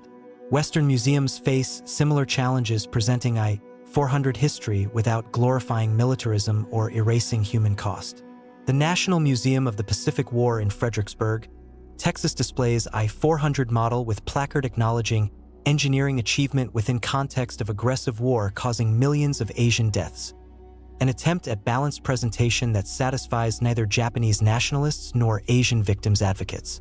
This curatorial dilemma reflects broader challenge of presenting wartime technology ethically, how to acknowledge engineering brilliance without normalizing weapons development for oppressive regimes, how to honor crew sacrifice without romanticizing Bushido ideology enabling suicidal tactics, how to study technical details without erasing human suffering embedded in production processes. Contemporary engineering ethics increasingly emphasizes dual-use technology, assessment requiring engineers to consider both beneficial and harmful applications of their work. A framework that would have required I-400 designers to confront moral implications of building weapons for regime committing atrocities across Asia. This framework remains imperfect but represents progress toward integrating ethical consideration into engineering practice, a progress born partly from historical reflection on failures like the I-400's development. The I-400's most profound post-war legacy emerged not in hardware but in conceptual influence on submarine doctrine. Specifically, the idea that submarines could serve strategic rather than merely tactical roles. Pre-1945 submarine doctrine emphasized commerce raiding, fleet reconnaissance, and coastal defense, missions requiring relatively short range and frequent base access. I-400 demonstrated feasibility of submarines conducting independent strategic operations across ocean basins, a concept that became foundational to Cold War submarine employment. American nuclear-powered submarines conducting intelligence-gathering missions off Soviet coasts, Soviet ballistic missile submarines maintaining continuous deterrent patrols, even contemporary special operations submarines deploying SEAL teams globally, all represent conceptual descendants of I-400's strategic range philosophy. This conceptual influence proved more enduring than specific technical features because it addressed fundamental question of submarine utility in modern warfare. Not whether submarines could sink ships, tactical role, but whether they could influence strategic outcomes through independent long-range operations. I-400 answered this question affirmatively despite never proving it in combat, a theoretical demonstration that proved sufficient to influence subsequent development. The submarine thus teaches nuanced lesson about technology transfer. Specific hardware matters less than conceptual insights, and denial strategies often prove counterproductive when underlying concepts become publicly known through other channels. This insight informed subsequent American policy. Rather than destroying all captured technology, United States increasingly emphasized controlling conceptual knowledge through classification systems and export controls while allowing hardware capture when strategic value had diminished. The I-400 case demonstrated both value and limitations of captured technology. valuable for confirming feasibility of concepts and identifying engineering solutions, but limited in direct application when strategic context had shifted. This insight remains relevant to contemporary technology competition between United States and China. American concerns about Chinese acquisition of advanced technology reflect same anxieties that motivated I-400 scuttling, yet history suggests such concerns often overestimate immediate applicability of captured technology while underestimating long-term conceptual influence. The submarine that carried aircraft across oceans thus influenced not merely submarine design but broader philosophy of technology security, a legacy extending far beyond naval warfare into contemporary debates about intellectual property, technology transfer, and international security. Her silent wreck on Pacific floor thus carries invisible cargo beyond rusting steel. The conceptual DNA of strategic range submarines, the ethical questions about technology developed through forced labor, the strategic lessons about timing and relevance in weapons development, and the enduring paradox that greatest technological achievements sometimes serve most valuable purpose not through combat employment but through lessons they teach about human ingenuity and human folly. The I-400 never struck her target, never launched her aircraft in anger, never altered war's outcome. Yet she influenced naval development for decades, shaped Cold War strategy, and continues teaching lessons about technology, ethics, and the remorseless passage of time that renders even brilliant weapons obsolete before they can prove their worth. This paradox defines her true legacy. Not as weapon that won battles, but as artifact that won understanding. An understanding that weapons matter less than wisdom in their employment, that engineering brilliance without strategic relevance becomes historical footnote, and that humanity's greatest challenge lies not in building more powerful weapons but in developing wisdom to know when not to build them at all. The rusting hull salvaged from Pacific depths thus embodies not merely failed engineering but failed wisdom, a reminder that technical brilliance without moral wisdom creates instruments of destruction rather than security, that engineering capability without ethical constraint leads inevitably to catastrophe, and that humanity's greatest challenge lies not in building longer-range weapons but in developing wisdom to know when not to build them at all. This lesson remains urgently relevant as humanity stands at threshold of technologies whose destructive potential may exceed our moral capacity to control them. Autonomous weapons making kill decisions without human oversight, cyber weapons collapsing critical infrastructure, artificial intelligence systems whose strategic implications we barely comprehend. The ethical challenge the I-400 represents has only grown more acute with advancing technology, making its lessons more valuable rather than less despite the submarine's obsolescence. The vessel that could carry aircraft across oceans ultimately could not carry its creators across the moral chasm separating technical possibility from ethical necessity. A chasm that remains humanity's most dangerous frontier not because it is technological but because it is moral. In this sense, the I-400's greatest legacy lies not in what it achieved but in what it failed to achieve. The recognition that true security emerges not from maximum range but from maximum wisdom in its restraint, not from engineering spectacle but from ethical discipline, not from weapons that can strike distant targets but from moral frameworks that prevent us from ever needing to use them. The silent wreck on the Pacific floor thus whispers a lesson more valuable than any specification sheet. That the most powerful force in human history is not the ability to destroy but the determination to rebuild, not the capacity for violence but the commitment to peace, not the engineering of longer-range weapons but the wisdom to recognize when range has ceased to serve humanity's highest purposes. This lesson remains urgently relevant as humanity stands at thresholds of technologies whose destructive potential may exceed our moral capacity to control them. Artificial intelligence systems making strategic decisions beyond human comprehension, cyber weapons collapsing critical infrastructure supporting modern civilization, autonomous systems whose behavior may exceed human prediction or control. The I-400 syndrome persists not as historical curiosity but as active danger in contemporary weapons development. A seductive belief that sufficiently impressive technology can transcend strategic constraints and guarantee security through sheer capability. Yet history consistently demonstrates the opposite. Weapons of maximum range often prove strategically counterproductive, consuming resources needed for genuinely decisive systems while creating vulnerabilities through complexity, predictability, and temporal mismatch. The I-400 consumed resources that might have strengthened homeland air defenses during firebombing campaign. Hypersonic weapons may compress decision timelines to dangerous levels where accidental war becomes more likely than deliberate conflict. Autonomous weapons may remove human judgment from life and death decisions precisely when moral reasoning matters most. Each represents a contemporary manifestation of the I-400 fallacy, the confusion of range with security, of engineering achievement with strategic wisdom, of capability with significance.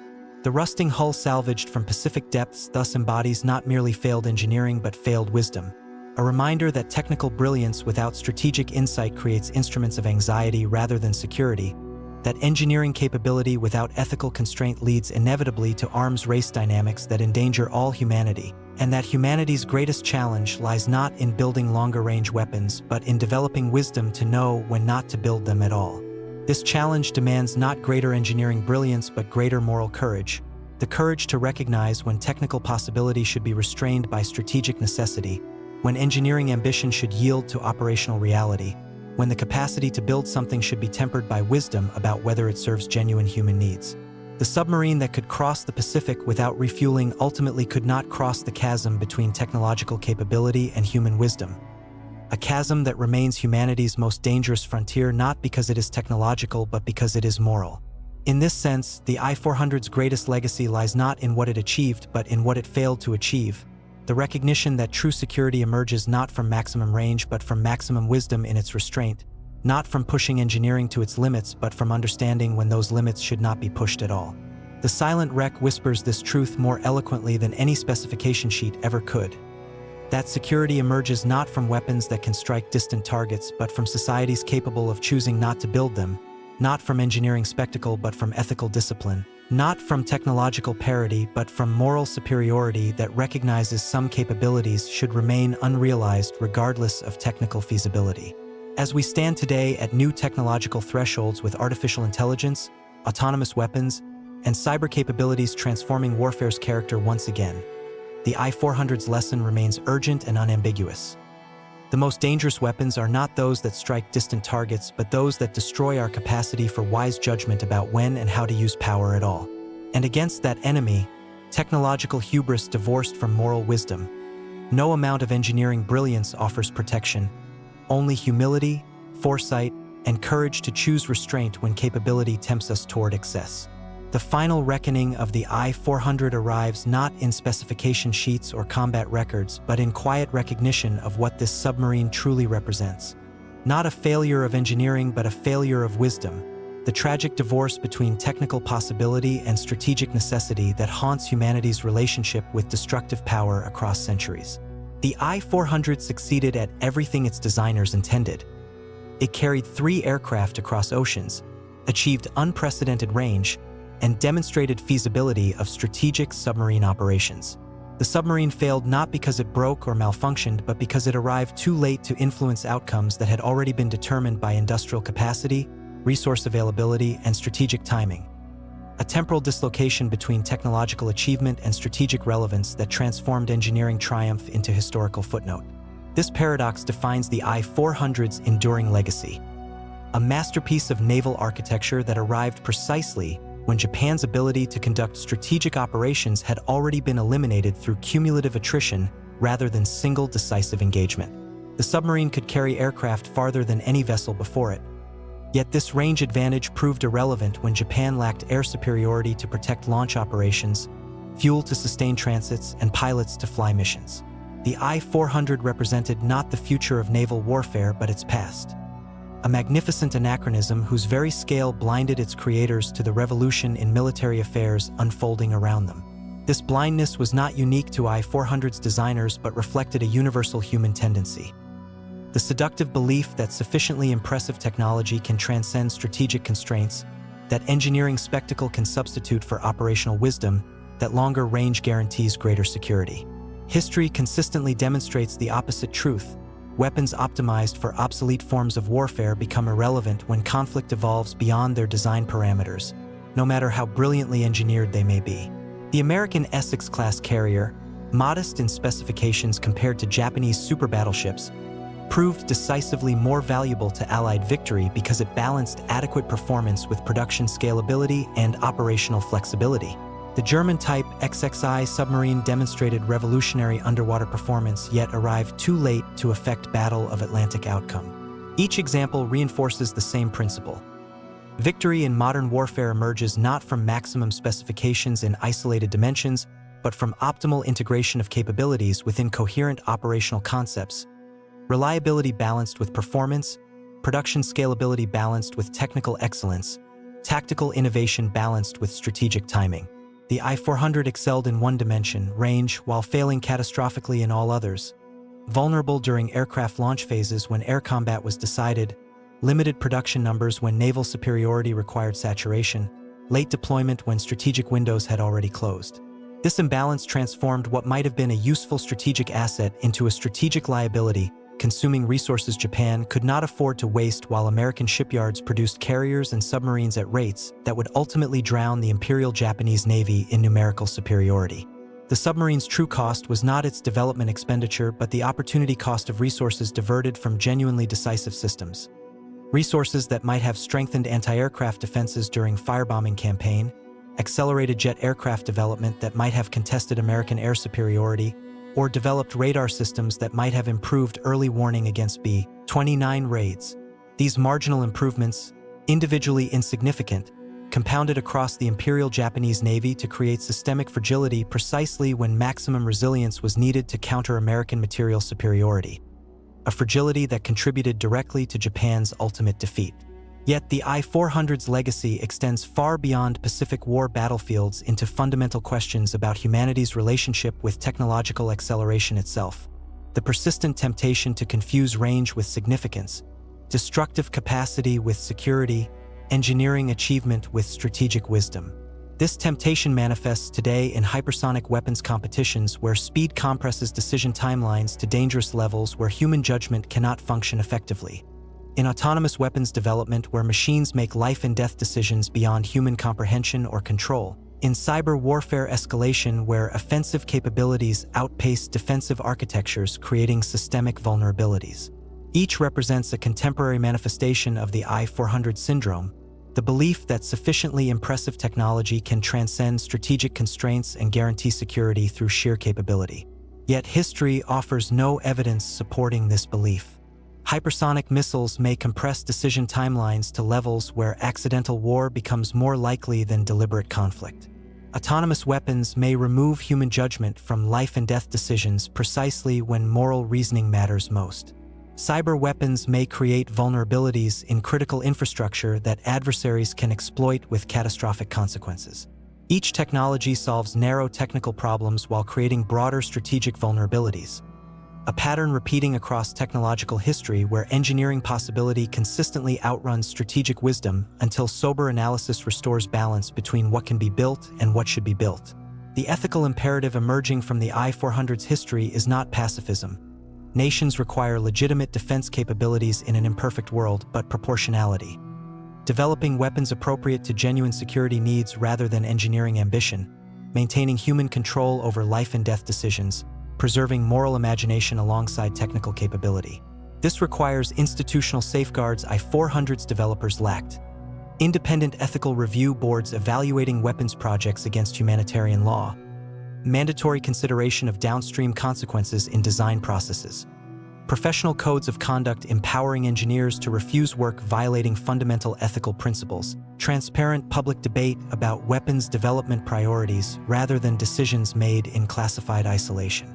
Such safeguards cannot eliminate ethical dilemmas inherent in weapons development, but can create spaces for moral reflection often absent under pressure of wartime production or competitive arms races.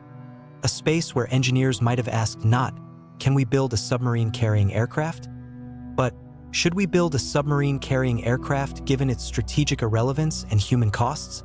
The submarine's physical remains tell a story of transformation more profound than destruction. The rusting hull resting 2,800 feet beneath the Pacific was melted down and recast into civilian ship components, construction materials, even household goods. A poetic inversion where instruments of war became tools of peace through history's relentless logic rather than conscious design. A Japanese engineer in 1955 designing hull components for civilian cargo ships might have worked with steel originally forged for I-400 production, unwitting participant in moral alchemy transforming weapon into tool of peaceful commerce.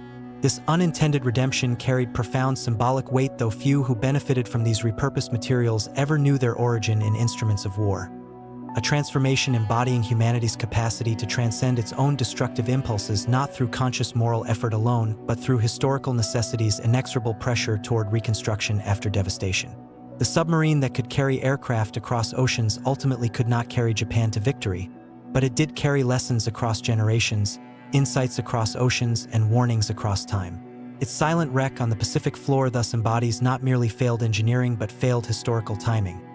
A reminder that weapons exist not in vacuum but within evolving ecosystems of doctrine, technology, and strategy where relevance depends on alignment with contemporary warfare's character rather than absolute performance metrics.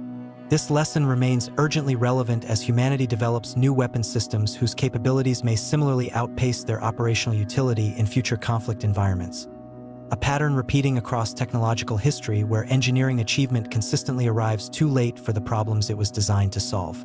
The submarine that could cross the Pacific without refueling ultimately could not cross the fundamental truth that warfare evolves faster than weapons development cycles.